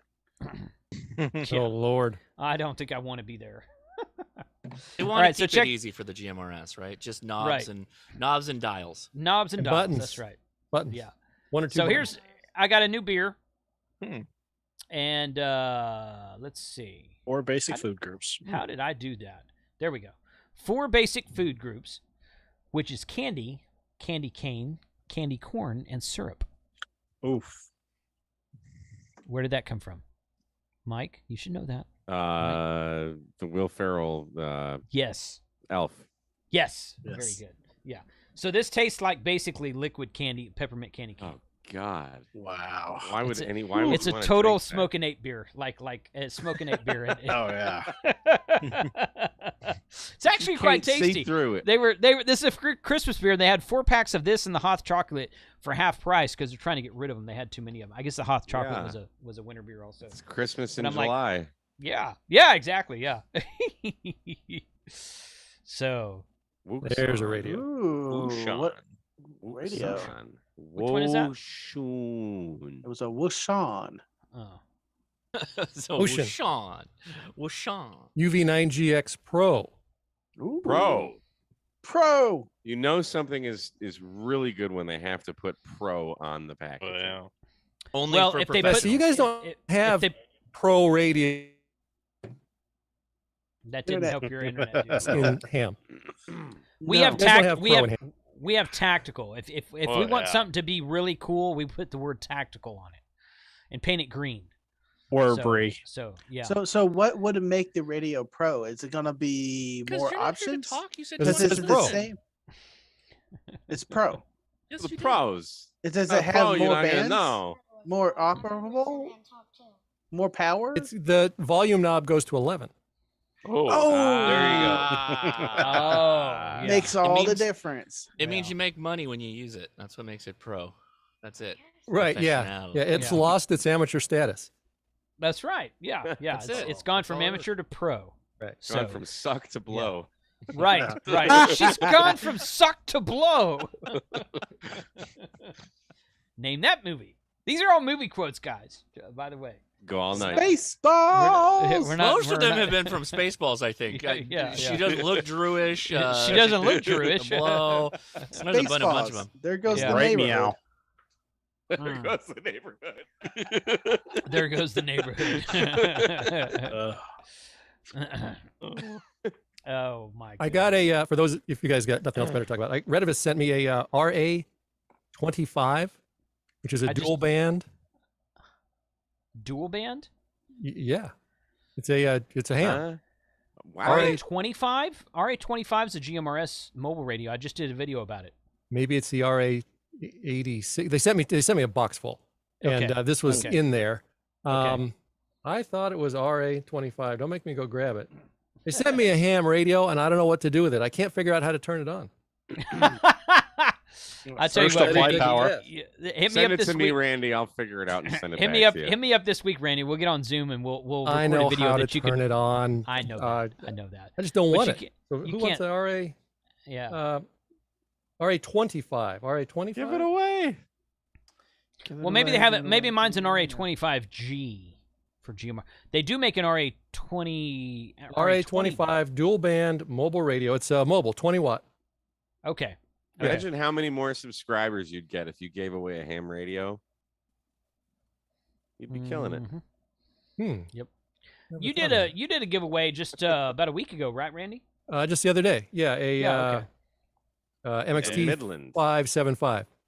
Yeah, the Midland. Yeah, those are. Now those you are could decent. give away a Redivus. Yeah, those are decent radios. Yeah, maybe I'll do that. All the chicks will be coming out for that one. The chicks dig the GMRS. That's where the chicks are at, man. Yeah, that's true. As long as KG5AHJ is eligible to win, I'm happy. Yeah. No. He keeps taking my name out of the list for some reason. Well, I mean, I'm giving away GMRS radios at the end of this month. I've got. What do I? You don't want them? You got nothing to do with them? I have so many. I gave away a couple last month. Too. I have so many. I just don't have. Hey, I need a GMRS radio. I don't have one. I'm keeping my you got latest. a Bofang, don't you? I'm keeping my latest Better Safe radio, the UV9GX. I'm keeping that one. I haven't done a video on that yet, Randy, because I was kind of waiting until I did the POTA X-ray. Until I did mine. The ham radio. Well, you've done yours. Yeah. Yeah. So I was just kind of giving it some room in there. I'll do mine later. But Mark sent me another one, KG916 or something like that. Yeah. I forget what it is. Right there. Yeah. Jody. So I've got that one. I've got those 2 new V2s from B-Tech, and I've got right there. Some other Oshang GMR. I don't remember. I've got 4 or 5 extra ones. What do you do with your radios? I donate my radios, except for the ones I keep on the Jenga wall of radios. You donate to where? Like an organization or? One organization in Atlantic City. I tried to give some to the mygmrs.com to say, here, I've got these radios. Why don't you guys have a contest? They weren't interested. So we've got a little group. Yeah, he didn't even answer me. Fucker. Oh. But he really wasn't interested. He must be a ham. I don't know. Maybe I offended him. Perfect. We're gonna start taking offense to some of these comments, Randy. But you go ahead. You're free. Feel free. Hey, this is the 4th of July in the United States of America. Freedom of speech, buddy. Right, Say whatever you want to. It's all right. Yeah. So you're just amongst friends here. That's right. So what I don't Google donate to the organization, we've got a group here, a local GMRS group. We've got some repeaters, and there's always guys that are using a Baofeng that just sound like crap. So I'm like, here, I'm tired of listening to you. So exactly. Yeah. I give a lot of them to new GMRS users. Well, getting on the air for the first time, Baofeng is a great lure of entry. It's a gateway to this gateway radio. To this hobby. What? There's nothing in the world wrong with the Baofeng as long as you put it in its place. It's okay. I'm gonna give you really quickly. I'm gonna give you my spiel. Okay, Randy's not gonna like this part. So I've been a ham for 28 years. 1994, I got my first license. The best, I say the best. The cheapest radio I could buy at the time was a Radio Shack HTX202, which held 15 memory channels, 1 priority channel. It was 5 watts, and it went from 144 to 148. It was $189. It's a big ass thing too. I still got it. I've got it around here somewhere. It's a great radio for what it is. That's the one on Josh's shirt, right? So yeah, exactly. Yeah. So when I got back into ham radio, somewhere around 2012 or 13, I went to Hamcom out here, and I met up with. It was the first time I ever met Richard from MTC, and he was out there selling stuff, and he had a Waxon, an Oshang UV Delta 1 Papa, I think is what UVD1P, I think is what it was. It was a dual band, 5 watt on VHF, 4 watt on UHF, 128 channels for $99, and I'm like, I couldn't get my wallet out of my pocket fast enough. It's like, holy crap, a dual band radio for $99? You know, I come from the world of ICOM Yaesu Kenwood, dual bands $300 or more. And Radio Shack's mono bands $189. So I got that, and then that was before even Baofeng came. Baofengs were here, but nobody had heard of them yet. So, you know, a few years later, the Baofengs came out, and you're like, holy crap, you can get a dual band 128 channels for $30 on Amazon? Wow. So I think, my opinion, they are a fantastic way to get people interested in amateur radio, and GMRS radio too, honestly. Because you can buy a radio, and if you don't like it, sell the damn thing or give it away, and you're not out at $200 or $300. But then you've got a much more usable radio to get on the air with.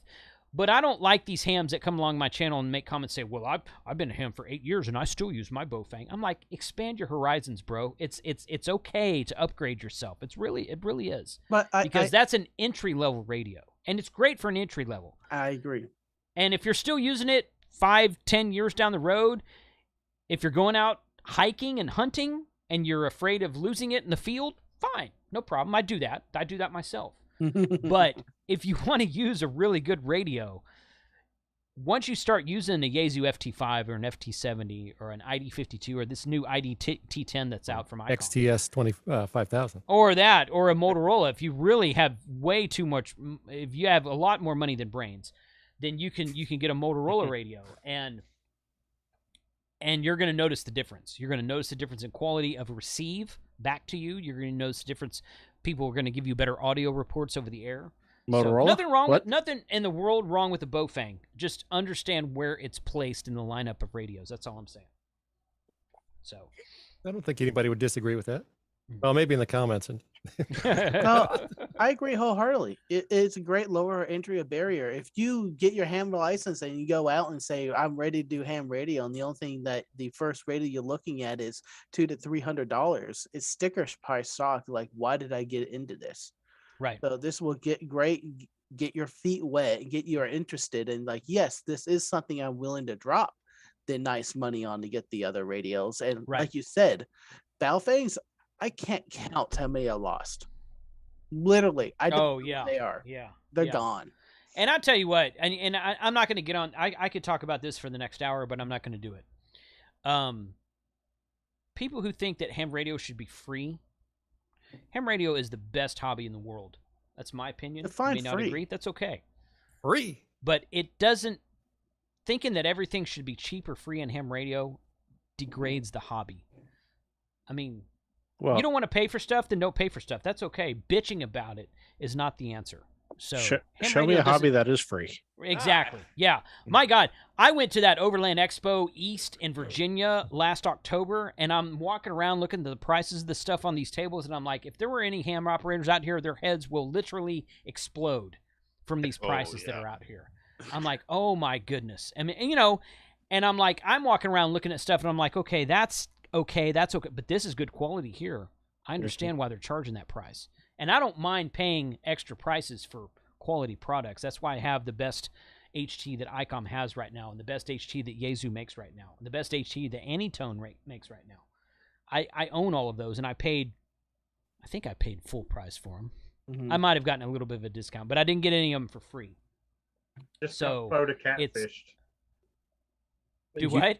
I just got POTA catfished. You got POTA catfished? What do you mean? Yeah. So Alaska's showing on 14.344. Okay. And that's why I went off screen. I tuned it over, and I hear Park, and I can hear him good. And I'm like, fuck, I'm going to get Alaska. and I call it out, and he calls me right back, and I'm like, oh my God. And then he gave me his call sign. I was like, wait a minute, that don't match. And there's another Park on 14.344. Oh my goodness. I'm like, oh my God. No. Terrible. Terrible.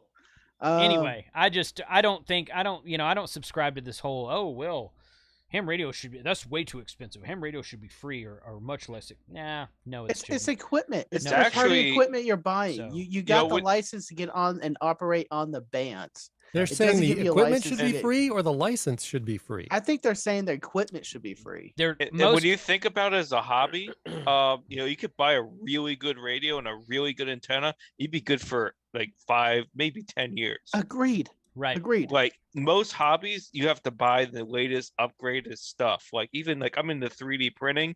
Like my 3D printer is almost obsolete and it's almost only 4 years old.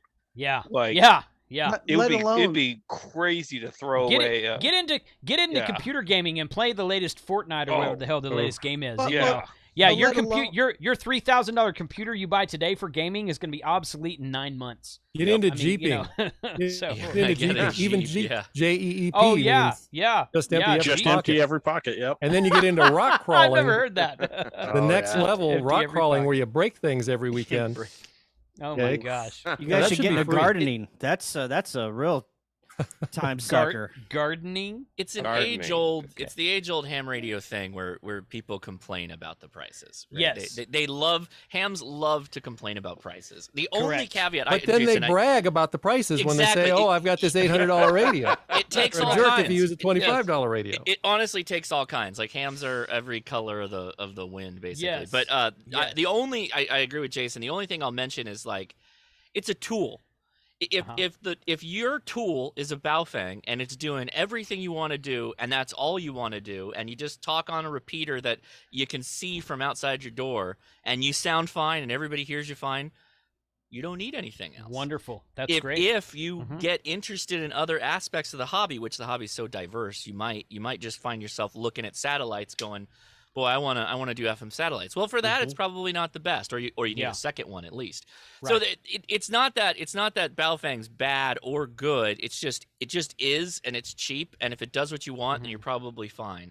But it's definitely not the best ham radio. No, it's definitely not something that really anyone should be fighting to put on a list of really good stuff.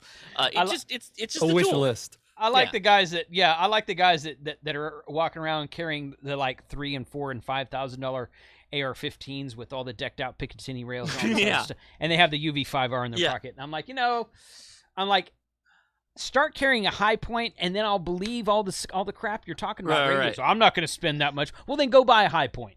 Right. Go buy a high point, my friend, and carry a high point around instead of your $4,000 AR-15, and then come talk to me about they got it all raced out. The Baofeng raced out with an Abri, and it's got the 3D printed thing on the side, so you can't accidentally bump the PTT. It's like, man, you just you raced out a $25 radio. Yeah, that's right. That's right. So, all right, Kat's here. What's up, Catherine? Where's your blue drink at? Much. What's up, y'all? Where's your blue? line? I was going to ask that. Where's the blue drink? She's obviously eating. Ocean water from Sonic. I traded out my blue drink for my vitamin water. Vitamin water. Hey, there you go. Okay. Well, to each his own. If you've been paying attention to my tweets lately, I've been going to the gym. You've been going to the gym. I have seen this. Yes, I have. Yep. So I have grilled wings. Grilled wings. Okay. Congratulations. Did you make them or did you get them from somewhere? You grew wings or you grilled wings? I didn't grill the wings. My boyfriend grilled the wings. I'm asking, did you grow wings? No. Yeah. Now grilled wings are fairly good. I did that many you grew times. Grilled wings are good, actually. You grew them. Do they not have blue vitamin water though? Blue Ciroc in the vitamin water, you know. All right, so Optimus Prime is asking, do you guys recommend I get a different antenna from my portable Baofeng or just use what's stock? So I'm going to answer this, and I'm going to let Josh answer this because I know he's got an opinion.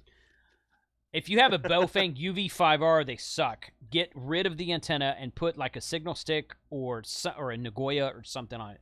The UV82 is okay. Some of the upper models are okay.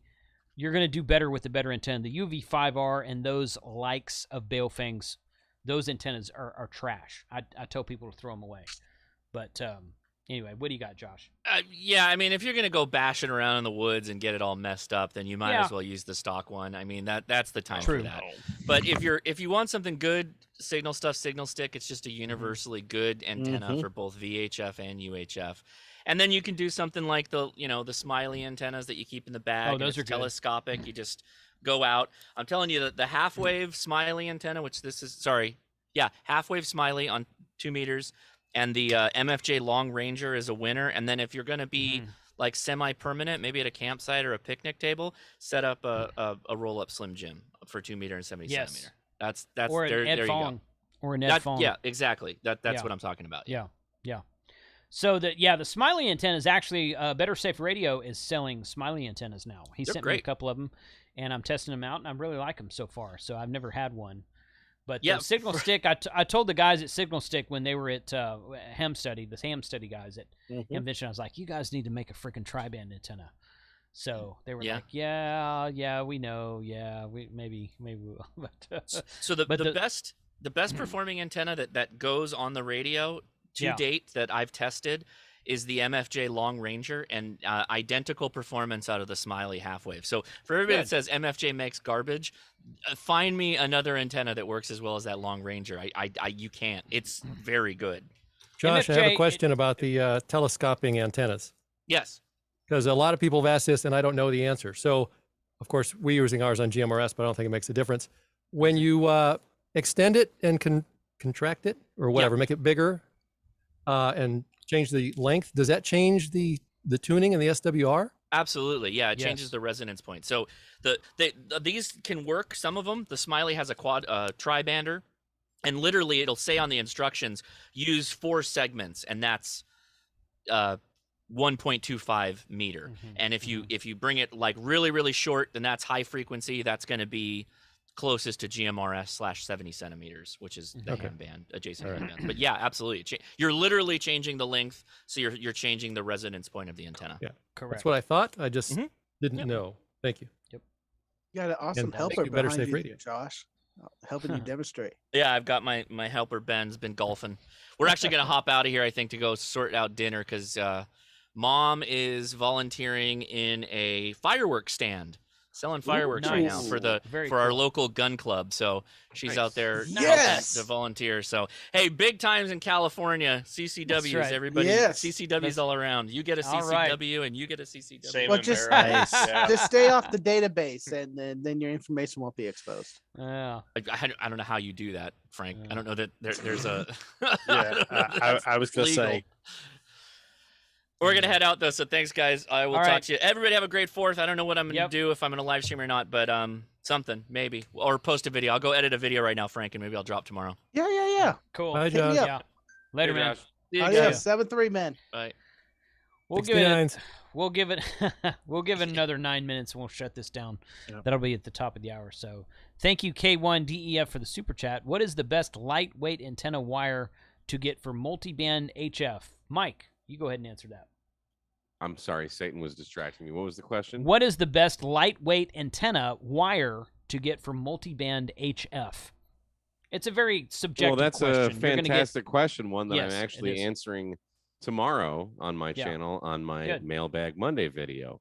But really, for the few of you who may not be subscribed to K and MRD radio stuff, let me show you. As the tail goes into your face. Oh, now he's going to go actually get one. So I was going to say more than you bargained for right now, but yeah. This is my box of NFEDs. I'm going to say Pac-10, but you go ahead and answer that question, Mike. They're kind of how many NFEDs can you fit in your box, Mike? I don't know. They're actually not all in here. I need another box. He hasn't reached that. He hasn't reached that level. I just want to know how many you can fit in the box, in your box. What's in the box? What's in the box? What's in the box? What's in the box? Kyle, I simply have not counted. I'm sorry.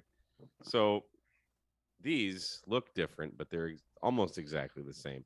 This is the Pac-10 NFED half-wave. Okay. This one was a prototype that George sent me a while ago, and it wasn't actually resonant, so I put Soda Beam's wire on it. And I made it linked for 17, 20, and 40. But this right here is the Pac-10 as it comes. I mean, they're out of stock because any good antenna is going to be out of stock. Right.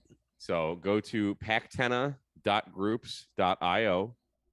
That's how you're going to be notified when these are in stock.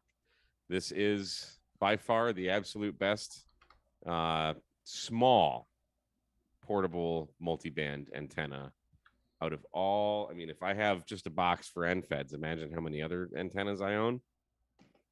I don't know is the answer to how many antennas I own. That's a good answer. The Pac-10 NFED half-wave. The answer is always yes. The other is the DX Commander Expedition, but the DX Commander Expedition doesn't fit in the palm of my hand. So. Well, that's not the question was a wire antenna, and technically technically DX Commander is a wire, but it's really kind of not. So it is, but this is just wire. Right, it's just wire. It's not the DX Commander has a pole with it. So yes. So yeah, so here's pactenna.com, and he's got the 9-to-1 Unin random wire in stock, and he's got that VHF antenna feed point. Yeah, that's not that. Mike, you don't have the spark plug? It's in here somewhere. Okay. Hang on. Here's the 10 tennas. The pack tenna is hard to beat. It really is. That's the 10 tennas. Actually, I got a new version of the 10 tennas. It's even smaller. Yeah, here's the spark plug. Yep. I couldn't really get this one to tune though, so I'm not like, it's cool. I'm surprised Mike didn't contact me after the video that I made. But this is a 64 to 1. It's not a 49 to 1, and I don't really know what the difference is, but I had interesting results with this one. So I'm gonna play with mine tomorrow to try to get it to tune. So we'll see. Hey, Mike. I think the question was what kind of wire, what lightweight wire. Oh, just the wire itself? Yeah, I think the question was just the wire. I read it as wire antenna. Well, what is the best lightweight antenna wire to get for a multi-band HF? Okay, well, it doesn't matter the number of bands. The wire doesn't care. But no, the wire doesn't care for multi. Yeah, so Lawnmower says that you're right, Kyle. But yeah, go ahead, Mike. Go to amateurradiosupply.com. Yeah. And get American Radio Supply. Amateur Radio Supply. Amateur Radio Supply? AmateurRadioSupply.com and get Poly Stealth wire. Poly Stealth. Poly Stealth. I don't know how to spell stealth. The 26 gauge is what I put on my Pactena. The yellow stuff, though, however, that's on my Pactena that I just showed is Soda Beams wire from Soda Beams in the UK. I really, really like that wire, too. It's very cheap, and it's stupid cheap, right? But you can break it. That's the only. I've broken a couple of antennas. I've not. Yeah. So what I've noticed is the Poly Stealth, and Mike is totally right. The Poly Stealth is great. The problem is I have a hard time seeing it because it's so small.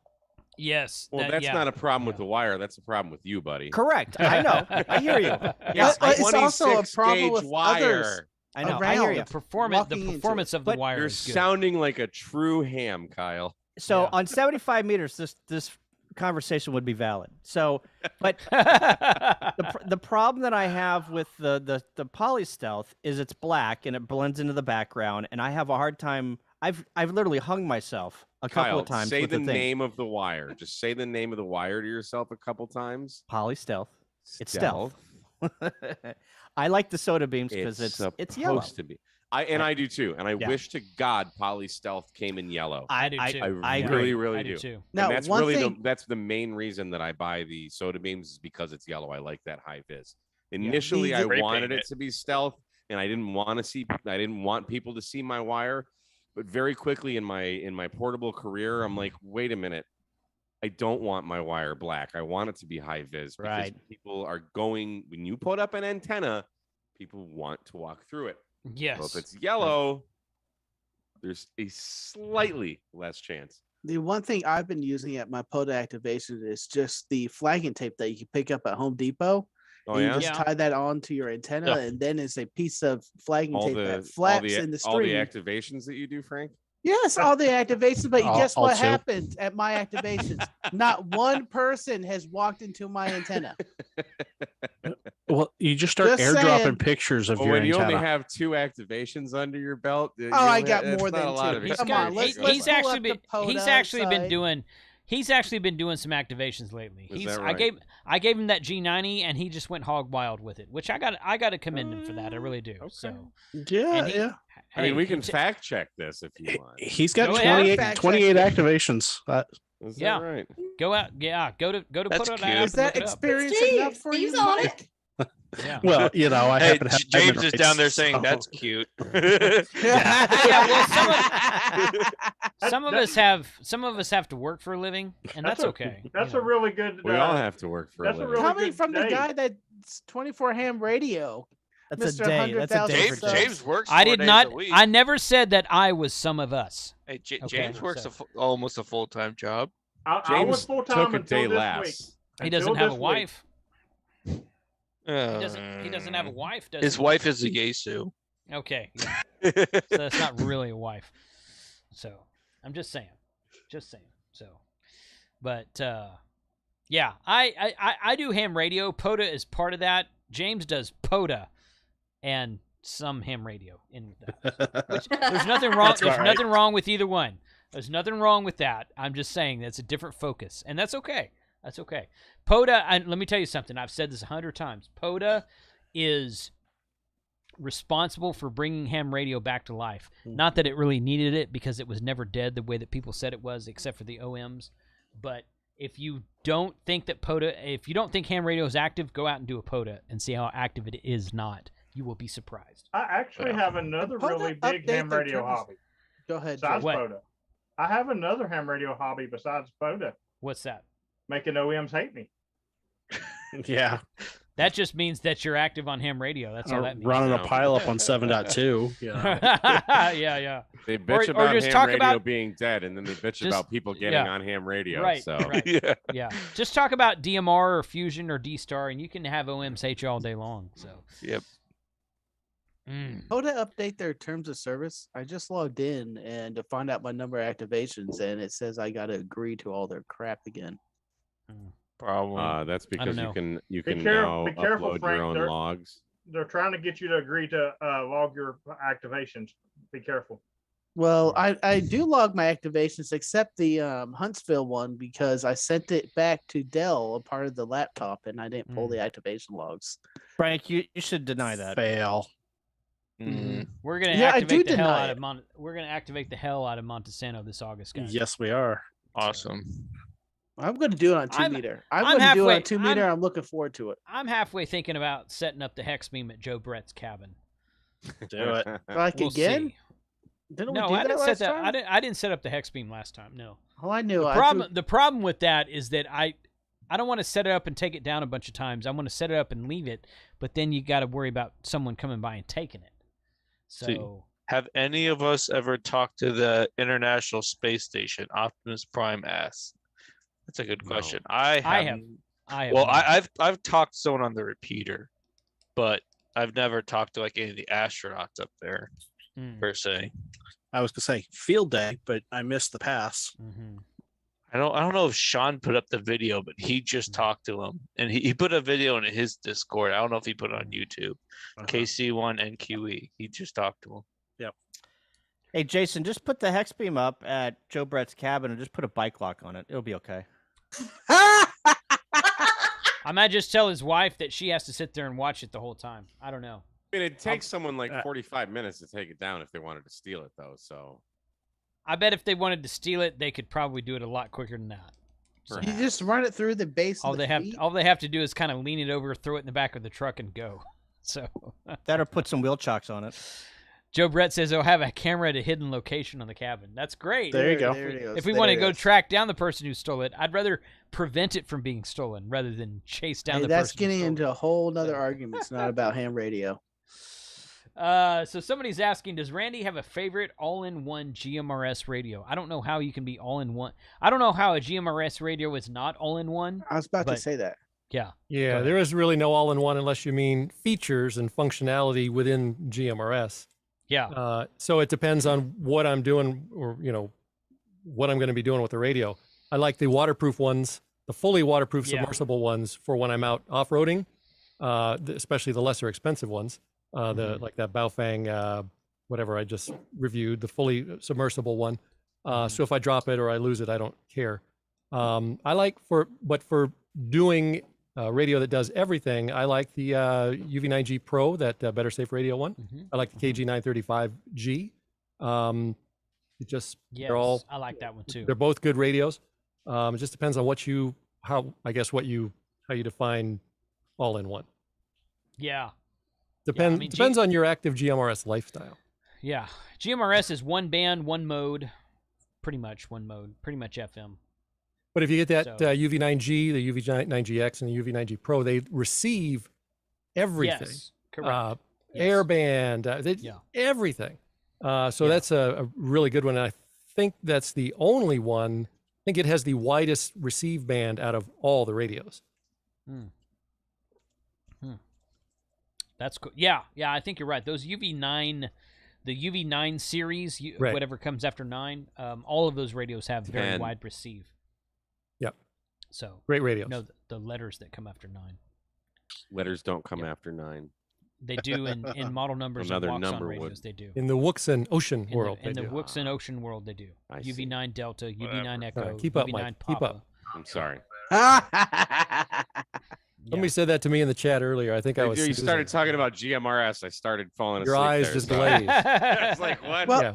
Welcome just to my had world. a question. Raise your hands.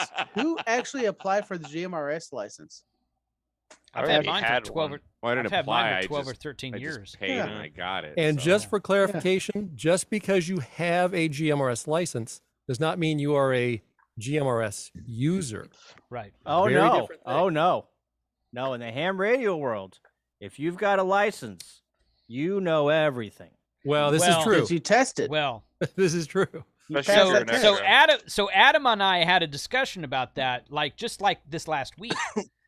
He was talking about the guys at Ham Radio Prep, and he's like, "Yeah, I don't even think they're hams." And I said, "Sure they are. They have their licenses." And he's like, "Well, just because they have their license doesn't mean they're actual hams." And I'm like, "Okay, I can see that point of view. Yeah, it's a lifestyle. It depends on what you mean by their hams, because if they have their license, then technically they're hams. But say, well, they're not active hams. Well, I got a little secret for you. Most of the people who work at your retailers like HRO and Gigaparts, most of those guys aren't very active hams at all. They have their licenses, but they don't get on the air a whole lot. So it's like your when I was a chef. people. Yeah. Like when I was a chef, people were like, "Oh, can you cook for me?" Like, yeah, I don't really feel like it. Right. Exactly. Yeah. My section manager for ARRL section manager, he said one time, he goes, "If you ever want to get someone off the air on ham radio, make him a section manager in ARRL." I'm like, "Hey, that's a great wow." Now, my section manager, he's on the air. He's got 300 or 400 foot tower. He's got a big piece of property down in East Texas, and he's on the air. He's got 4 or 5 flex radios out there, and he's big into contesting. But most of your ARRL gurus are not that way. Sounds like we need to do a field trip, Jason. Jason, I've been out there. It's a cool place. Optimus Prime asks, "What is POTA?" So I think we're gonna be here for another hour. Let's let Steve explain that. Go to K8 MRD radio stuff and just watch. No, exactly. let's give the floor to Steve. So I tell you what. I'm making an executive decision. Everyone here, including Dixie, even not Randy, but including Dixie, could answer what is POTA. Right. Okay, so James, I'm going to let you answer this. Just because I'm just gonna pick a random person, and I'm gonna say James. He's got the most QSOs this year. Y'all already said that at the beginning. So I'm James. What is POTA? What is Parks on the Air? Parks on the Air is where you go out to a park designated by POTA, mostly state parks, wildlife management areas. And you make contacts, any contact besides a repeater.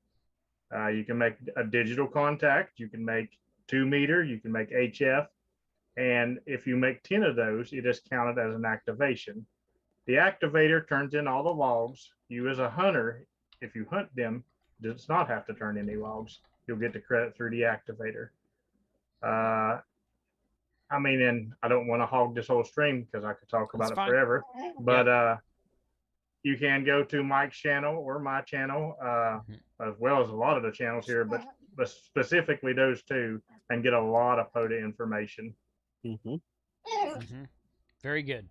Okay, so we could all answer that. I just wanted James to do it because he hadn't talked much tonight. So very good. That's very accurate. Mike does a lot of POTA videos. I've done POTA videos, but that's not my main focus on my channel. But I do POTA videos. Frank's done some. Kyle, I don't know if you've done any or not. Oh yeah, I got a lot of POTA videos. Okay. Steve has done some. Steve's actually one of the guys you send your logs to upload. I know that's changing. It has changed. I was gonna say the self-uploader is now live. Right. And I'm actually doing help desk work for POTA now, as well as still uploading logs. Good. So is it not possible anymore to send in logs if you don't want to use the self-uploader? No, you can still send in logs. We'll still upload them. But okay. Some people are lazy. It takes.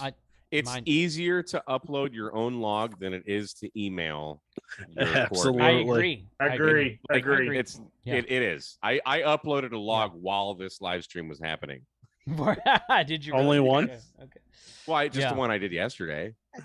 I do them immediately because usually when I did POTA and I had to email them, I would just let them fester, and it's like I don't want to because you got to send the ADIF and then you got to write an email, and I'm always like please and thank you and blah blah blah. You gotta make little niceties. Now it's just you go to POTA website, you hit my log, whatever, and you upload it and you hit done, and it's as long as you upload the same ADIF file, or is it something different? No, it's the same. So so we log with an app called Hammers. Okay. And with a Mac, you can just airdrop your file. You don't even have to email it. You just send it over from my phone to my MacBook Pro. Okay. And then it's just in your downloads folder.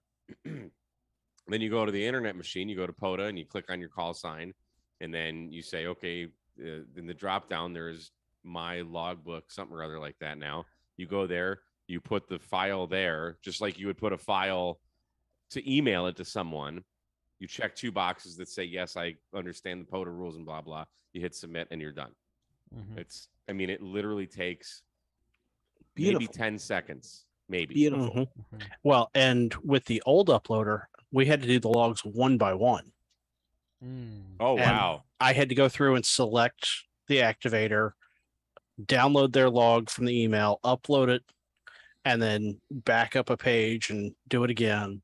Oh, yeah. Now these guys that send in 10, 15, 20 logs at a time, I can upload all of them in one shot. I love it. Well, that's what I did in my video. I had 2 logs and I didn't know.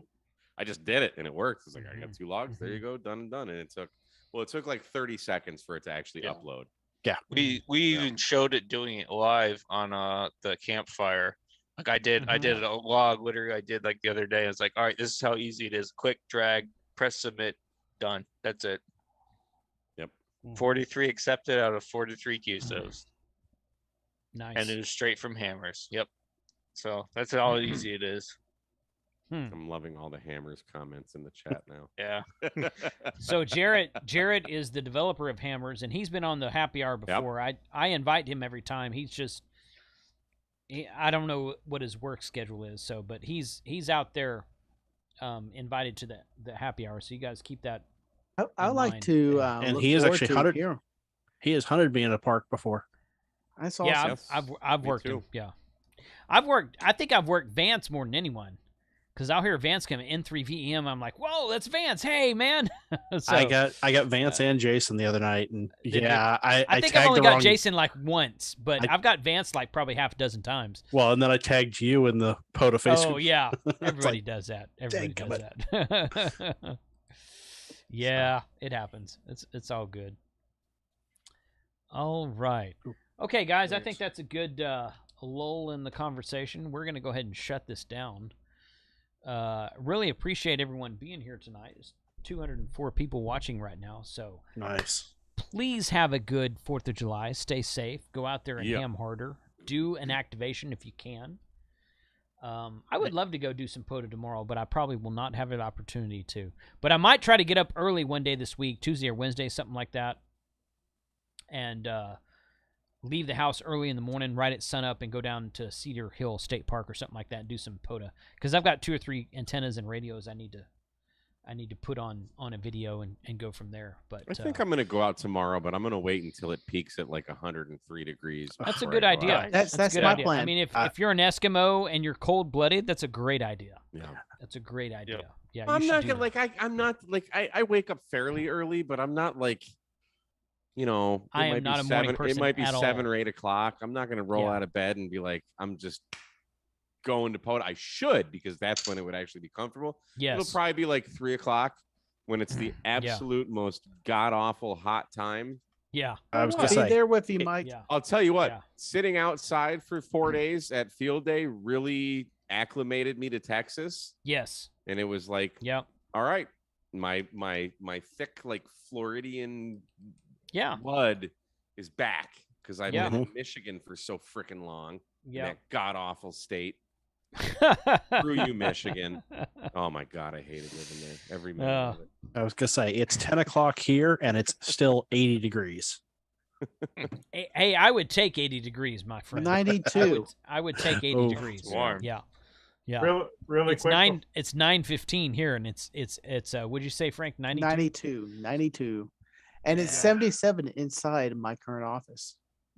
Hey, it's down to 77. You're doing good. Do you guys want to get on 75 meters after this and talk about the weather? Or? Yes, please. I wanted to talk about our colonoscopies. Actually, I do too. Yeah. No. Really quick before we go, for those people who hunt POTA, later in this week, I'll be doing a really special activation. I'm going to try to hold off and not do it till Friday, but depends on how many I do this week. I'll be doing my 1,000th activation, and I will be doing that at Chief Logan Park, and also hit my 10,000th contact in that Will park. you please use a good antenna? Yeah. The Eagle One. One. Please, not the Eagle One. Anything but the Eagle One. I will go to the top and use 20 meters for you, Mike. But don't use the Eagle One. Like, get a good antenna, please. I'm Can I send you one? Do you own a? I don't. Can I give you an antenna? If you only had a basket of antennas that you just jumped. I know, but well, I was like, can I give you? And then I was like, wait a minute. Do I want to part with one? And they're like, no, but right. Do I really want to part with one? Dude, do you have a 10 antennas? No. Oh my god. Do you have an NFED Do you have any wire antenna other than? Yeah, it's an NFED. Yeah, it's an NFED. It is. It's a great NFED. I said he has one. Yes. I mean, we are in the beginning of July, and James has activated 1,000 parks and Not made 10. Not this year. Not this year. Okay, how many parks have you activated this year? It's like a year and a half. I mean, It's let's be like- weird. it's a here. year- Doesn't matter. It's It's like a year and a half. It's a year and a half. Yeah. Okay, but how many parks That's this a year? lot. That's a ton. How many activations this year? Give me 1 second. I mean, the stats that you have they're just unbelievable. Oh, his stats are mind blowing. They are just. I mean, it's amazing how even the top contesters probably don't have as many contacts as James does on POTA. Because he's always out there. I know. All right. For this year, I have 663 activations. Wow. And 44,173 contacts. 44,000. I think I have like 11,000 contacts total. I'm gonna click in stream to zoom now. 34,000. Yeah. He's like, this is normal. This is completely normal. Oh yeah, James. Oh, I just got an email from YouTube earlier today that I broke 10 million views on YouTube. So nice. That is. I did that a long time ago. And I don't claim to be the YouTube king. I know. That is absolutely incredible. We're just comparing numbers here, right? Yeah, that is incredible, James. Look at what Frank is playing. So there's actually one activator that's higher than James in the top activators. Oh yeah, who's that? Whiskey 6 Z Delta. I don't know that I've worked him. But not in QSOs. I was gonna say most of his contacts are digital.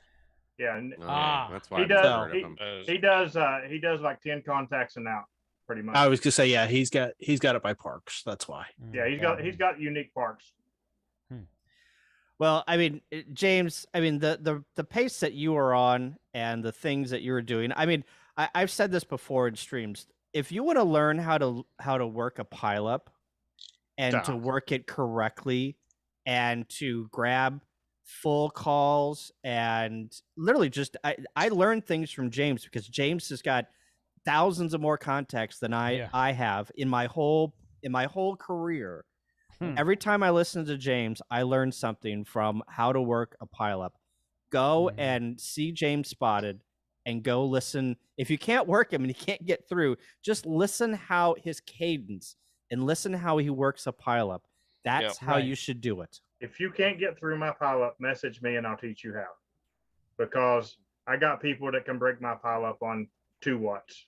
Yeah, there you go.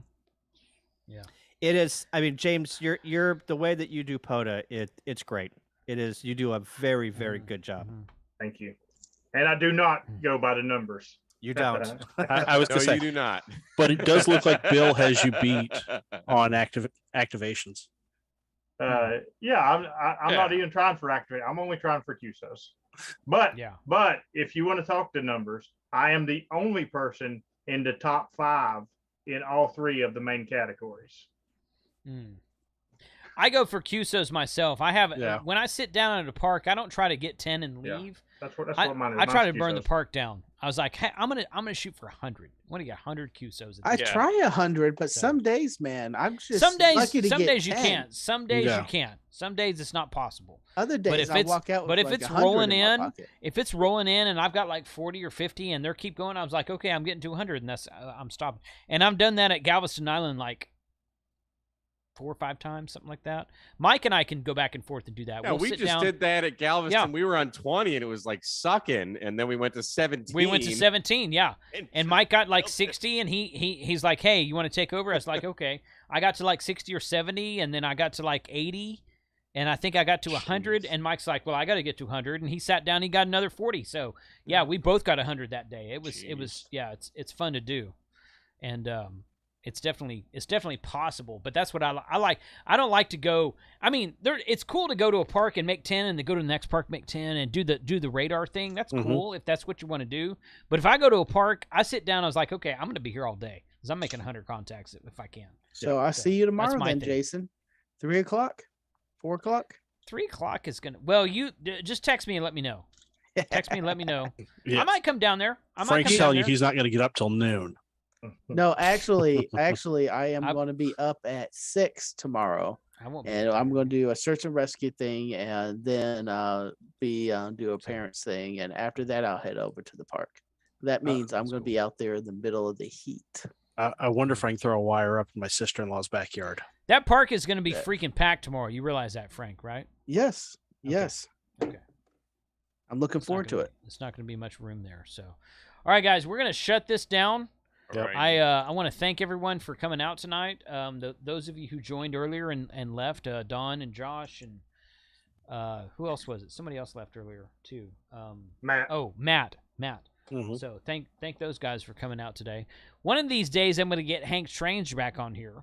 I keep inviting him. He's got a really busy schedule, so that's why he hadn't been on there. So, but I'm meeting up with him in August. I think he will be at the Huntsville Ham Fest. I think, but we'll see about that. So, definitely, Frank, go ahead and share that link to the Monday Night Ham Radio in the chat again, and appreciate everyone joining tonight. Randy, thanks for being here. Always welcome. Thanks for putting up with our with our fun this time. I got to talk. Yeah. You can talk all you want to, man. We're not stopping you. I got nothing to say. That's all right. It's all good. So you guys have a good evening. Happy 4th of July to everybody. And please join Monday Night Ham Radio tomorrow night that Frank is posting in the chat right now. So 73 and everybody wave goodbye. Bye, everybody. Bye, Dr. Nix.